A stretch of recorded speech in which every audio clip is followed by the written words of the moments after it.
မကောင်းမှုရှောင်ကောင်းမှုဆောင်ဖြူအောင်စိတ်ကိုထားတပ္ပပပတ္တအကရဏံကုသလတုပတံပရာသာစိတ်တပရိယောတပနံဧတံဗုဒ္ဓနာသာသနံလို့ဓမ္မပဒပါဠိတော်မှာရှင်အနန္ဒာရဲ့မေးလျှောက်ချက်ကြောင့်မြတ်စွာဘုရားဟောကြားထားတဲ့ဂါထာတော်လေးကိုအရာဘာသာပြန်ထားတာနော်ဂင်္ဂဝါလူတဲစုမကဝင့်တော်မူကြပြီးဘုရားအဆူစုတို့ရဲ့အစိုးအမဩဝါဒအနှစ်ချုပ်တနည်းအားဖြင့်ပိဋကတ်သုံးပုံရဲ့အနှစ်ချုပ်လို့လည်းဆိုနိုင်တယ်ပေါ့မကောင်းမှုရှောင်ကောင်းမှုဆောင်ဖြူအောင်စိတ်ကိုထားတပ္ပပပတ္တအကရဏမကောင်းတာမှန်သမျှမပြုတ်လို့ဖြစ်အောင်မပြောပြအောင်မတွေးပြအောင်ရှောင်ကျင်ရမယ်ဆိုတဲ့အဆုံးအမကုသလတုပတံပရာကောင်းမှုမှန်သမျှမိမိတန်တန်မှာပြည့်စုံအောင်ကြိုးစားအထောက်ကြရမယ်လို့ဆိုတဲ့အဆုံးအမသစိတ်တပရိယောတပနံမိမိရဲ့စိတ်ကိုဖြူရှင်တန်ရှင်းအပြစ်ကင်းအောင်ကြိုးစားအထောက်ကြရမယ်ဆိုတဲ့အဆုံးအမကြီးဘယ်နှမျိုးလဲ၃မျိုးမကောင်းမှုရှောင်ကောင်းမှုဆောင်ဖြူအောင်စိတ်ကိုထားအဲ့ဒါဦးဇင်းတို့ဒီနေ့ညမကောင်းမှုရှောင်ဆိုတာလေးကိုဦးစားပေးပြီးတော့ပြောရဒီမှာ10ညလောက်ဦးဇင်းတို့ပြောမှာဆိုတော့ဒေသပေါင်းတော်ကောင်းတို့ရဲ့ခေါင်းထဲမှာလည်းပဲဟောခဲ့တဲ့တရားလေးတွေကိုအစီအစဉ်တွေကြမှတ်သားမိသိခြင်းနဲ့ပေါ့နော်မနေ့တုန်းကနှလုံးသွင်းမှန်ပါစီယောနိသောမနိတိကာရအရေးကြီးဆုံးလို့ထင်လို့အဲ့ဒါကိုပထမဦးဆုံးနေ့မှာပြောပါတယ်ဒီကနေ့မကောင်းမှုရှောင်ဆိုတာကိုပြောမယ်မနေ့ပြန်မှာကောင်းမှုဆောင်ဆိုတာကိုပြောမယ်နောက်ရက်မှာစိတ်ကိုဖြူအောင်ထားဆိုတာကိုပြောမယ်နောက်ဒေသနာတွေဆိုတာကဆက်ပြီးတော့တွေးရမယ်ဆိုလို့ရှိရင်ဆက်ပြီးတော့တွေးတဲ့အရာတွေအများကြီးရှိကြဲပြန့်နားလေရလေနော်ဒေသနာတစ်ခုရဲ့အစုံအမရဲ့အရာသာဟာပို့ပြီးတော့ပေါ်လင်းထင်ရှားလေပေါ့ဒါမကောင်းတာမလုပ်ရဘူးဆိုတဲ့အဆုံးအမကိုငယ်ငယ်လေးကစကြားဘူးထားတယ်ဒါဟာဘလောက်ကျေပြန့်လဲဘလောက်လေးနဲ့လဲဘလောက်ထိနုညံ့သိမ်မွေ့လဲနော်ဒါတွေကိုအများကြီးသိဖို့လိုတာပေါ့ဒါဒီနေရာမှာမြတ်စွာဘုရားကမကောင်းမှုကိုမပြုရဘူးလို့ဆုံးမတယ်တားမြစ်တယ်ဘာကြောင့်မကောင်းမှုကိုမပြုဖို့မြတ်စွာဘုရားတားမြစ်ရတာတော့လို့မေခွန်းထုတ်မယ်ဆိုလို့ရှိရင်လိုရင်းကြဖြစ်တဲ့ဖို့လိုတယ်ပေါ့ဘာကြောင့်မကောင်းမှုကိုမပြုဖို့မြတ်စွာဘုရားတားမြစ်တော်မူရတာတော့ဆုံးမတော်မူရတာတော့လို့မေးရင်ဆင်းရဲမှာစိုးလို့အဲ့ဒါလိုရင်းကြဖြစ်တဲ့ဖို့လိုတယ်ဟုတ်တယ်မကောင်းတာလုံးပြီးပြောပြီးတွေးမိရင်တော့အကျိုးဆက်အနေနဲ့ဆင်းရဲဒုက္ခကိုမလွဲမသွေကြုံရလိမ့်မယ်မကောင်းမှုနဲ့ဆင်းရဲဒုက္ခဆိုတာအကြောင်းအကျိုးတစ်စုံပဲရှောင်လို့မရဘူး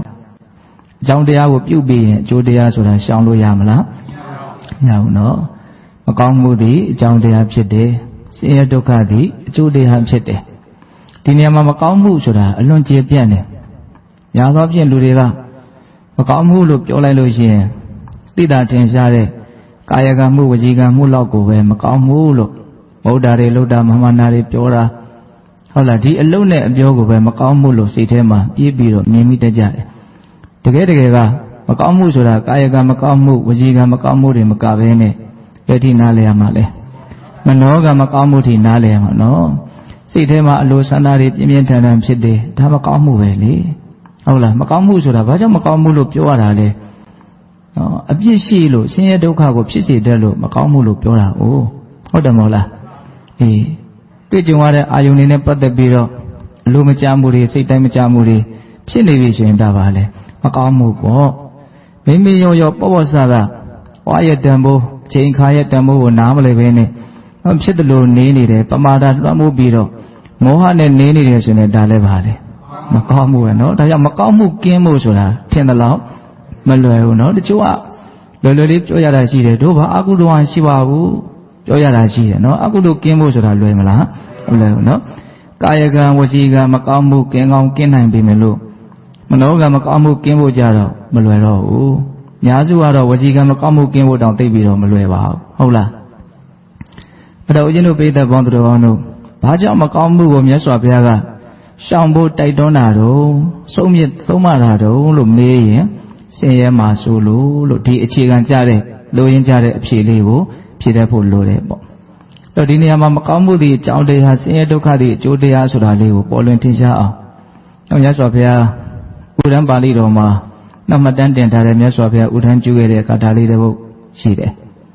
နောက်အခါတစ်ပါးမှာဘုရားရှင်ကိုရောင်မြတ်ကြီးဇေတဝန်ကျောင်းတိုက်တော်မှာသတင်းသုံးတော်မူရင်းနဲ့နန္ဒခင်းခါကာလတာဝတိမြို့တွေကိုမြတ်စွာဘုရားဆွမ်းခံကြွတယ်အဲလိုဆွမ်းခံကြွတဲ့ခါကျတော့ကျောင်းတော်နဲ့မြို့ရဲ့ကြားထဲမှာရေကန်ကြီးရှိတယ်ဇေတဝန်ကျောင်းနဲ့မြို့ရဲ့ကြားထဲမှာရေကန်ကြီးရှိတယ်အဲ့ဒီရေကန်ရဲ့ဘေးကနေမြတ်စွာဘုရားမြို့ထဲကိုဥတည်ပြီးတော့ဖြတ်လျှောက်သွားတော့အဲ့ဒီရေကန်ထဲမှာကလေးတွေငါးဖမ်းနေတာကိုတွေ့ရတယ်နော်နောက်တွေ့တော့မြတ်စွာဘုရားကလေးတွေပဲဆိုပြီးတော့သူတို့ကိုလစ်လျူရှုပြီးတော့မထားရဘူးအဲ့ဒီနောက်ကိုကြွသွားပြီးတော့မြတ်စွာဘုရားအမေးတော်ရှိတယ်အဲ့ဒီကလေးတွေကိုကလေးတွေကိုနားခေါ်ကလေးတွေကလည်းရောက်လာပြီးတော့ဗာပြောတော့ဆိုတော့จิตသားတို့တဲ့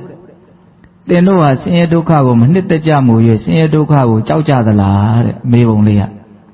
ဆင်းရဲဒုက္ခကိုမနှစ်သက်ဘဲနဲ့ဆင်းရဲဒုက္ခကိုကြောက်သလားလို့မေးတဲ့အခါကျတော့အဲ့ဒီကလေးတွေကမြတ်စွာဘုရားတဲ့ဆင်းရဲဒုက္ခကိုတပည့်တော်မနှစ်သက်ပါဘူးတဲ့ဆင်းရဲဒုက္ခကိုတပည့်တော်ကြောက်လဲကြောက်ပါတယ်ဒါကတော့လူတိုင်းသိဉာဏ်ရှိတဲ့လူမှရဲ့ဆင်းရဲကိုဘယ်သူမှမနှစ်သက်ပါဘူးဆင်းရဲကိုကြောက်လဲကြောက်ပါတယ်ဟုတ်လားအဲ့ဒါလိုလဲဖြေလိုက်ရောမြတ်စွာဘုရားကဥဒန်းကျူးတယ်တဲ့ဥဒန်းကျူးတယ်ဆိုတာကဘယ်သူကိုရည်ညွှန်းပြီးတော့ပြောလိုက်တာမျိုးမဟုတ်ဘူးစိတ်ထဲမှာမဆန့်တော့လို့နှုတ်တော်ကနေရှမ်းကြလာတဲ့စကားပေါ့ဒါကိုဥဒန်းလို့ခေါ်တာဟုတ်အဲ့ဒါဥဒန်းကျူးတယ်တဲ့မြတ်စွာဘုရားကသစေဘာယထဒုက္ခတသစေယောဒုက္ခမပိယံမာကထပါပကံကမ္မအဝိဝါယတိဝါဒဟောတယ်နော်အဓိပ္ပာယ်ကဘာပြောတော့သစေဘာယထဒုက္ခတဆင်းရဲဒုက္ခကိုတကယ်လို့ကြောက်ကြတယ်ဆိုလို့ရှိရင်သစေယောဒုက္ခမပိယံဆင်းရဲဒုက္ခကိုတကယ်လို့မနှစ်သက်ကြဘူးဆိုလို့ရှိရင်မာကထပါပကံကမ္မအဝိဝါယတိဝါဒဟောတယ်ကိုယ်ရမှာပဲဖြစ်ဖြစ်လူရှိမှာပဲဖြစ်ဖြစ်မကောင်းတာကိုမလုပ်ရဘူးတဲ့နော်အလွန်ပြည့်စုံတယ်နော်ဆင်းရဲကိုကြောက်တယ်ဆင်းရဲကိုမနှစ်သက်ဘူးဆိုလို့ရှိရင်မကောင်းတာကိုမလုပ်ရဘူးတဲ့မကောင်းတာကိုမလုပ်ရဘူးလို့တားမြစ်တဲ့နေရာမှာရှေ့ကဝိသေသနာစကားလေးကိုသတိထားမိဖို့လိုအာဝိဝါယတိဝါဒဟောတယ်ကိုယ်ရမှာပဲဖြစ်ဖြစ်လူရှိမှာပဲဖြစ်ဖြစ်တယ်နော်ဒါအလွန်ရေးပါတယ်လို့ထင်တယ်နော်များသောအားဖြင့်တရားဓမ္မတို့ဦးဇင်းတို့ပုထုဇဉ်တွေဟာနော်လူရှိမှဆိုရင်တော့များသောအားဖြင့်ဟန်ပန်ပန်စောင့်စည်းမှုနဲ့နေကြတာပေါ့နော်ကိုယ်ရရောက်ပြီးတယောက်တည်းဖြစ်နေပြီဆိုရင်တော့နော်စိတ်ကိုလွတ်ထားကြတာပဲများတယ်ပေါ့ဟုတ်လားဒါကြောင့်မကောင်းမှုရဲ့အကျိုးဆက်ကိုသိမြင်ပြီးတော့ကိုယ်ရမှာပဲပြုလူရှိမှာပဲပြုမကောင်းမှုကတော့သူ့ရဲ့အကျိုးပေးကိုဖြစ်စေမှာပဲလို့နားလည်ပြီးတော့ဆင်းရဲကိုကြောက်တယ်ဆင်းရဲကိုမနှစ်သက်ဘူးဆိုရင်အဲ့ဒီပုဂ္ဂိုလ်ဟာကိုယ်ရမှာပဲဖြစ်လူရှိမှာပဲဖြစ်ကောင်းတာကိုလုပ်ရဦးတဲ့သစေစပါပကံကမ္မကရိတ္ထဝါကရောတိဝါကရိတ္ထဝါတကယ်လို့မကောင်းတာကိုအခုလည်းပြုမယ်နောင်လည်းပြုကြမယ်ဆိုလို့ရှိရင်တဲ့နာဝဒုက္ခပမ္ဗုတ္တယတိသင်တို့ဟာဆင်းရဲဒုက္ခမလွတ်နိုင်ဘူးတဲ့ဥပိစပိပလာယတံထွက်ပြေးတော်လည်းပဲဆင်းရဲဒုက္ခရဲ့လက်ကမလွတ်နိုင်ဘူးတဲ့ဒါလေးပါဆက်ပြောတယ်နော်မကောင်းတာကိုအခုလည်းလုံးမယ်နောင်လည်းလုံးမယ်ဆိုရင်ထွက်ပြေးတော်လည်းပဲသင်တို့ဟာဆင်းရဲဒုက္ခကမလွတ်နိုင်ဘူးတဲ့ကာထာနှစ်ပုဒ်ဥဒန်းကျူတာနော်ဒါမှတ်သားစရာကောင်းတယ်ဟုတ်လားဒါကြောင့်တရားဓမ္မတို့ဦးဇင်းတို့ခြေကံကြကြနားလည်ရမှာကမကောင်းမှုသည်အကြောင်းတရားဆင်းရဲဒုက္ခသည်အကျိုးတရားဟုတ်လားအဲ့တော့မကောင်းမှုသည်ကာယကံဝစီကံမျှနော်ရှိတာလို့နားလည်မှုမမှားဘဲနဲ့မနောကမကောင်းမှုတွေရှိတယ်ဆိုတာကိုလည်းပဲပြပြဝဝနားလည်ပြီးတော့စိတ်ထဲမှာထိမကောင်းမှုကိုကင်းအောင်နေပါအောင်ကြိုးစားအထောက်ဖို့ဆိုတဲ့ရည်ရွယ်ချက်ရှိဦးမလို့ဘူးလားအဲ့ဒါကြတော့မကောင်းမှုရှောင်ဆိုတဲ့ဆုံးမလေးကအရင်ကြည်ပြန့်လေးနဲ့သွားပြီဆိုတာအလိုလိုထင်ရှားသွားတယ်နော်ဟုတ်လားအဲ့လိုဆိုလို့ရှိရင်ဦးဇင်းတို့ဒီကနေ့ညနော်ဦးစားပေးပြီးတော့ပြောချင်တာကအဲ့ဒီဆင်းရဲဒုက္ခရဲ့အကြောင်းတရားဖြစ်တဲ့ဒီမကောင်းမှုအကုသိုလ်တရားတွေကိုဘယ်ပုံပဲနည်းရှောင်ကျင်ကြမလဲဘယ်ပုံပဲနည်းဖယ်ရှားဖို့ကြိုးစားကြမလဲဆိုတဲ့အပိုင်းဒေသနာတော်တွေကိုလေ့လာတဲ့အခါမှာနိမျိုးစုံနဲ့မြတ်စွာဘုရားကမကောင်းတာကိုမလုပ်ဖြစ်အောင်ရှောင်ကျင်ဖြစ်အောင်ပယ်ရှားနိုင်အောင်သင်ပြပေးတာဆုံးမပေးတာတွေအများကြီးရှိတယ်။အဲ့ဒီတည်းကဦးဇင်းတို့အလွန်ကြိုက်တဲ့သုတ်တန်တစ်ပုဒ်ရှိတယ်။အဲ့ဒါကမကောင်းမှုကိုဖယ်ရှားဖို့ ကုသိုလ်ကိလေသာတရားတွေကိုဖယ်ရှားဖို့အတွက်မြတ်စွာဘုရားရှုထောင့်မျိုးစုံကနေအဲ့ဒီသုတ်တန်တရားတစ်ပုဒ်ထဲမှာနီလန်းတွေကိုအများကြီးပေးထားတယ်နီလန်း6မျိုးပေးထားတယ်အဲ့ဒီနီလန်း6မျိုးကိုမှတ်သားမိသိခြင်းနဲ့ပေါ့နော်တကယ်လက်တွေ့ဘဝမှာအသုံးချမယ်ဆိုတဲ့စိတ်ကလေးနဲ့မှတ်သားသိခြင်းနဲ့ပေါ့ဟုတ်လားဆိုရပါစို့ကိုယ်မှာတစုံတရာယောဂဆွဲကပ်နေတယ်ဒီယောဂဝေဒနာကြောင့်လည်းပဲပြင်းပြင်းထန်ထန်ဒုက္ခဝေဒနာကိုခံစားနေရတယ်ဆိုရပါစို့အဲ့လိုဆိုလို့ရှိရင်ဒီယောဂရဲ့အကြောင်းကိုကောင်းကောင်းသိတဲ့နော်တက်ကျွမ်းတဲ့ဆရာကမင်းဒီယောဂပျောက်ခြင်းလို့ရှိရင်နော်ဒီစေအနည်းလေးကိုမင်းဖော်ပြီးတော့စားနော်ဘာကဘလောက်ထဲဘာကဘလောက်ထဲဘာကဘလောက်ထဲအဲ့ဒါဆိုမင်းတေချာပေါက်ပျောက်မယ်အဲ့ဒါကဆရာရဲ့ပုံမှာလည်းယုံကြည်တယ်သူပြောတဲ့စေရဲ့ပုံမှာလည်းယုံကြည်တယ်ဆိုလို့ရှိရင်တော့ဒီစေကိုဖော်ပြီးတော့စားရမှာပဲဟုတ်လားအဲ့လိုဆိုရင်စေကိုဖော်စားမယ်လို့စိတ်ကူးပြီဆိုရင်တော့စေဖော်ဖို့အတွက်သူပေးတဲ့နည်းကိုတော့တေးသေးချာချာမှတ်ဖို့တော့လိုလိမ့်မယ်ဟုတ်တယ်မဟုတ်လားစေနည်းကိုပြောတာပဲကြားလိုက်တယ်ပြီးတော့ဘာကဘလောက်ထည့်ရမှမသိဘူးဆိုရင်ဇဝေဇဝါတွေဖြစ်ကုန်နော်ဟုတ်လားဒါကြောင့်ယောဂဆွဲနေတဲ့ပုဂ္ဂိုလ်တရားယောဂပျောက်ခြင်းနဲ့ယောဂပျောက်စေတဲ့စေကိုရလာပြီဆိုရင်အဲ့ဒီစေနည်းကိုတေချာပေါက်နော်ပြီးပြီးပြင်းပြင်းတိတိကျကျမှတ်သားလို့အပ်တယ်လို့ဒီတရားဒေသနာကိုလည်းအဲ့လိုမှတ်သားစေခြင်းနဲ့ပြောရရင်ဒကာဓမ္မတို့ဦးဇင်းတို့တန်တာမှာဒီအာဟုတို့တွေကိလေသာတွေအပူတက်လောင်တက်တွေကယောဂတစ်ခုအနေနဲ့စွဲနေတာရှိတယ်နော်ဆင်းရဲတယ်ဆိုတာလည်းကားဆင်းရဲတာမဟုတ်ဟုတ်လားအဲ့ဒီယောဂဝေဒနာကြောင့်အဲ့ဒီယောဂကြောင့်မဖြစ်နိုင်တော့ဆင်းရဲရတာဟုတ်လားအဲ့ဒါမြတ်စွာဘုရားကဒီသုတ်တန်လေးနော်သုတ်တန်ရဲ့နာမည်ကအာတဝသုတ်တန်လို့နာမည်ပေးပြီးတော့ဦးဇင်းတို့အင်္ဂုတ္တပါဠိတော်စက္ကနိပတ်ထဲမှာမှတ်တမ်းတင်ထားတယ်အာသောပေကြောင့်နီလန်းကောင်းများဆိုပြီးတော့ဦးဇင်းတို့အကျဉ်းတဝဟောထားတာလည်းရှိပါတယ်နောက်တရားတွေကတော့ဟောပြီးသားတရားတွေနာပြီးသားတရားတွေပဲဟောပြမယ်နော်မနေ့တုန်းကပြောခဲ့ပြီဟုတ်လားနောက်ထပ်အသေးစမ်းနော်ပြောတတ်တဲ့ပြောရလောက်အောင်လဲဦးဇင်းတို့မှာအလောက်ကြီးပြပြအများကြီးသိထားတာမရှိပါဘူးဟုတ်လားတော့ဒါတည်းလည်းပို့ပြီးတော့အများကြီးမပြောတတ်ဘူးနော်ဒါကြောင့်မို့လို့ပြောပြီးသားတရားတွေတချို့လည်းနာဖို့ပြီးသားဖြစ်လိမ့်မယ်ဟုတ်လားအေးအဲ့ဒီအာတဝသုတ်တံမှာမြတ်စွာဘုရားဘယ်လိုလေးဟောပြထားလဲဆိုတော့ယဟန်တို့တဲ့အခုပြောမယ့်အင်္ဂါ6ပါးနဲ့ပြည့်စုံအောင်ကျင့်သုံးနိုင်မယ်ဆိုရင်အဲ့ဒီယဟန်ဟာအာဟုနေယပါဟုနေယဒက္ခိနေယအစ္စလိကရဏီယအနုတ္တရံပုညခိတံလောကတ္တလို့ဆိုတဲ့နော်ဂုဏ်5ပါးနဲ့ပြည့်စုံတဲ့ယဟန်လို့မှတ်ရမယ်နော်ယဟန်တစ်ပါးမှာအခုပြောမယ့်အည်အသွေး6ချက်တကယ်လို့ရှိမယ်ဆိုလို့ရှိရင်အဲ့ဒီယဟန်ဒီအာဟုနေယအယဝေးကယူလာတဲ့ဝတ္ထုပစ္စည်းကိုအလှခံယူရင်းကထိုက်တယ်ဆိုတဲ့ဂုဏ်ရှိတယ်ပေါ့ပါဟုနေယဧည့်သည်လွန်ကထားတဲ့ဝတ္ထုပစ္စည်းတွေကိုအလှခံယူခြင်းကထိုက်တဲ့ဂုဏ်ရှိတယ်ပေါ့နော်ဒက္ခိနေယတမလွန်လောကအတွက်ကောင်းကျိုးချမ်းသာကိုရဖို့အတွက်ရည်မှန်းပြီးတော့အလှူတဲ့အလှူဒါနကိုအလှခံခြင်းကထိုက်တယ်ပေါ့အစ္စလိကရဏီယလက်ဥချီမိုးရှိခိုးခြင်းကိုလည်းခံယူတိုက်တယ်အနုတ္တရံပုညခိတံလောကတ္တတလောကလုံးရဲ့ကောင်းမှုတည်းဟူသောမျိုးစေ့ကိုစိုက်ပျိုးကျဲချရာလေယာမြေကောင်းကြီးတစ်ပွဲလည်းဖြစ်တယ်လို့ဂုဏ်မတစ်ခုတော့အားကိုဒီအင်္ဂါ6ချက်နဲ့ဒီအည်သွေး6မျိုးနဲ့သာပြည့်စုံအောင်နေထိုင်ကျင့်ကြံနိုင်မယ်ဆိုရင်ဒီဂုဏ်5ပါးနဲ့ပြည့်စုံတဲ့ပုဂ္ဂိုလ်လို့ဆိုရမယ်တဲ့နော်ဒီလိုလေးနေတန်းချီတာနော်အဲ့တော့ပြည့်စုံရမယ့်အည်သွေး6မျိုးကဘာလဲအဲ့ဒါကိုသေချာလေးလာကြည့်တဲ့အခါမှာနော်အကုသိုလ်တရားတွေကိလေသာတရားတွေနော်ဒီသုတ်တံမှာတော့အသောတရားတွေလို့မြတ်စွာဘုရားဟောတယ်နော်စိတ်ကိုပူလောင်စေတတ်တဲ့ညှဉ်းနှွမ်းစေတတ်တဲ့နော်ပင်မဆင်းရဲကြောင်းဖြစ်တဲ့အသောတရားတွေနော်အသောတရားဆိုတာကိုပေတတို့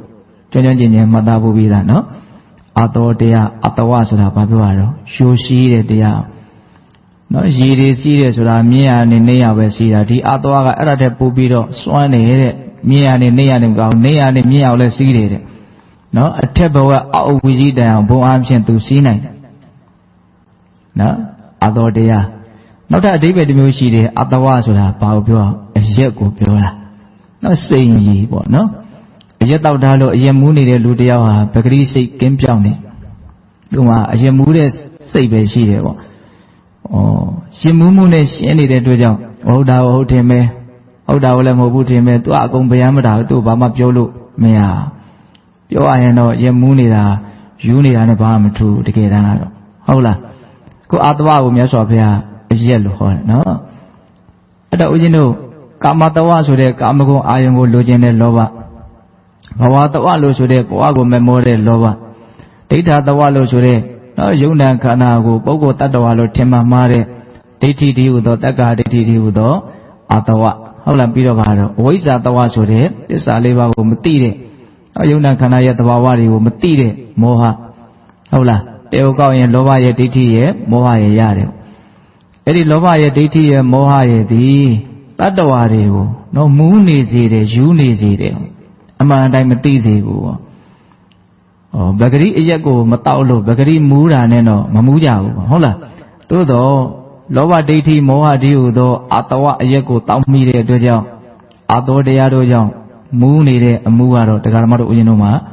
ရှိနေတယ်ဟုတ်လားအဲ့ဒါကိုမြတ်စွာဘုရားဒီနေရာမှာအသောတရားတွေကိုဘယ်ပုံပဲနည်းပယ်ရှားမလဲဆိုတဲ့နိလန်း6မျိုးဟောတာအဲ့ဒီနိလန်း6မျိုးကိုသာတကယ်ပြည့်စုံအောင်ကြိုးစားအထောက်မယ်ဆိုရင်အဲ့ဒီပုဂ္ဂိုလ်ကိုအာဟုနေယပါဟုနေယဒက္ခိနေယအင်္စလိကရဏီယအနုတ္တရံပုညခေတ္တံလောကတ္တလို့ဂုဏ်5မျိုးရှိတယ်လို့မြတ်စွာဘုရားချီးကျူးတယ်နော်အဲ့ဒါပြည့်စုံရမယ့်အည်အသွေးကြီး6မျိုးစပြီးတော့ပြောရအောင်နော်အသောတရားကိုဘယ်လိုပယ်မလို့တနည်းအားဖြင့်ခုစကားအလင်းတင့်နေတာကဘာလဲအကုသိုလ်တရားတွေမကောင်းမှုတရားတွေကိုဘယ်လိုပယ်ရှားမလို့ဘယ်လိုရှောင်ကျဉ်ကြမလို့ဆိုတဲ့အပိုင်းပေါ့နော်အဲ့ဒါမြတ်စွာဘုရားကနော်ဒေသနာကိုဟောတဲ့အခါမှာအစီအစဉ်တကြလေးဟောတယ်ဟုတ်လားရမ်းစိတ်ဝင်စားတယ်ကောင်းတယ်နေတန်းလေးခင်းပြီးတော့မြတ်စွာဘုရားတစ်ခုချင်းစီကိုပြောပြတယ်လို့ပြောပြတော့ဆိုတော့ယဟန်တို့တဲ့စောင့်စည်းမှုဖြင့်ပယ်ရမယ့်အာသောတရားကိုစောင့်စည်းခြင်းဖြင့်ပယ်ရမယ်တဲ့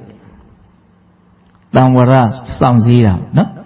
စောင့်စည်းမှုနဲ့ပယ်ရမယ့်အာသောတရားတွေကိုစောင့်စည်းခြင်းဖြင့်ပယ်နိုင်အောင်ကြိုးစားရအောင်အဲ့တော့ဒါကိုအจิตတဝမြတ်စွာဘုရားထပ်ပြီးတော့အဓိပ္ပာယ်ဖွင့်တဲ့အခါဘယ်လိုဖွင့်ပြတော့နောက်စောင့်စည်းမှုဖြင့်ပယ်ရမယ့်အာသောတရားကိုစောင့်စည်းမှုဖြင့်ပယ်ရမယ်ဆိုတာကမျက်စိနာနာလျှာကိုယ်စိတ်လို့ဆိုတဲ့အိန္ဒြေ6ပါး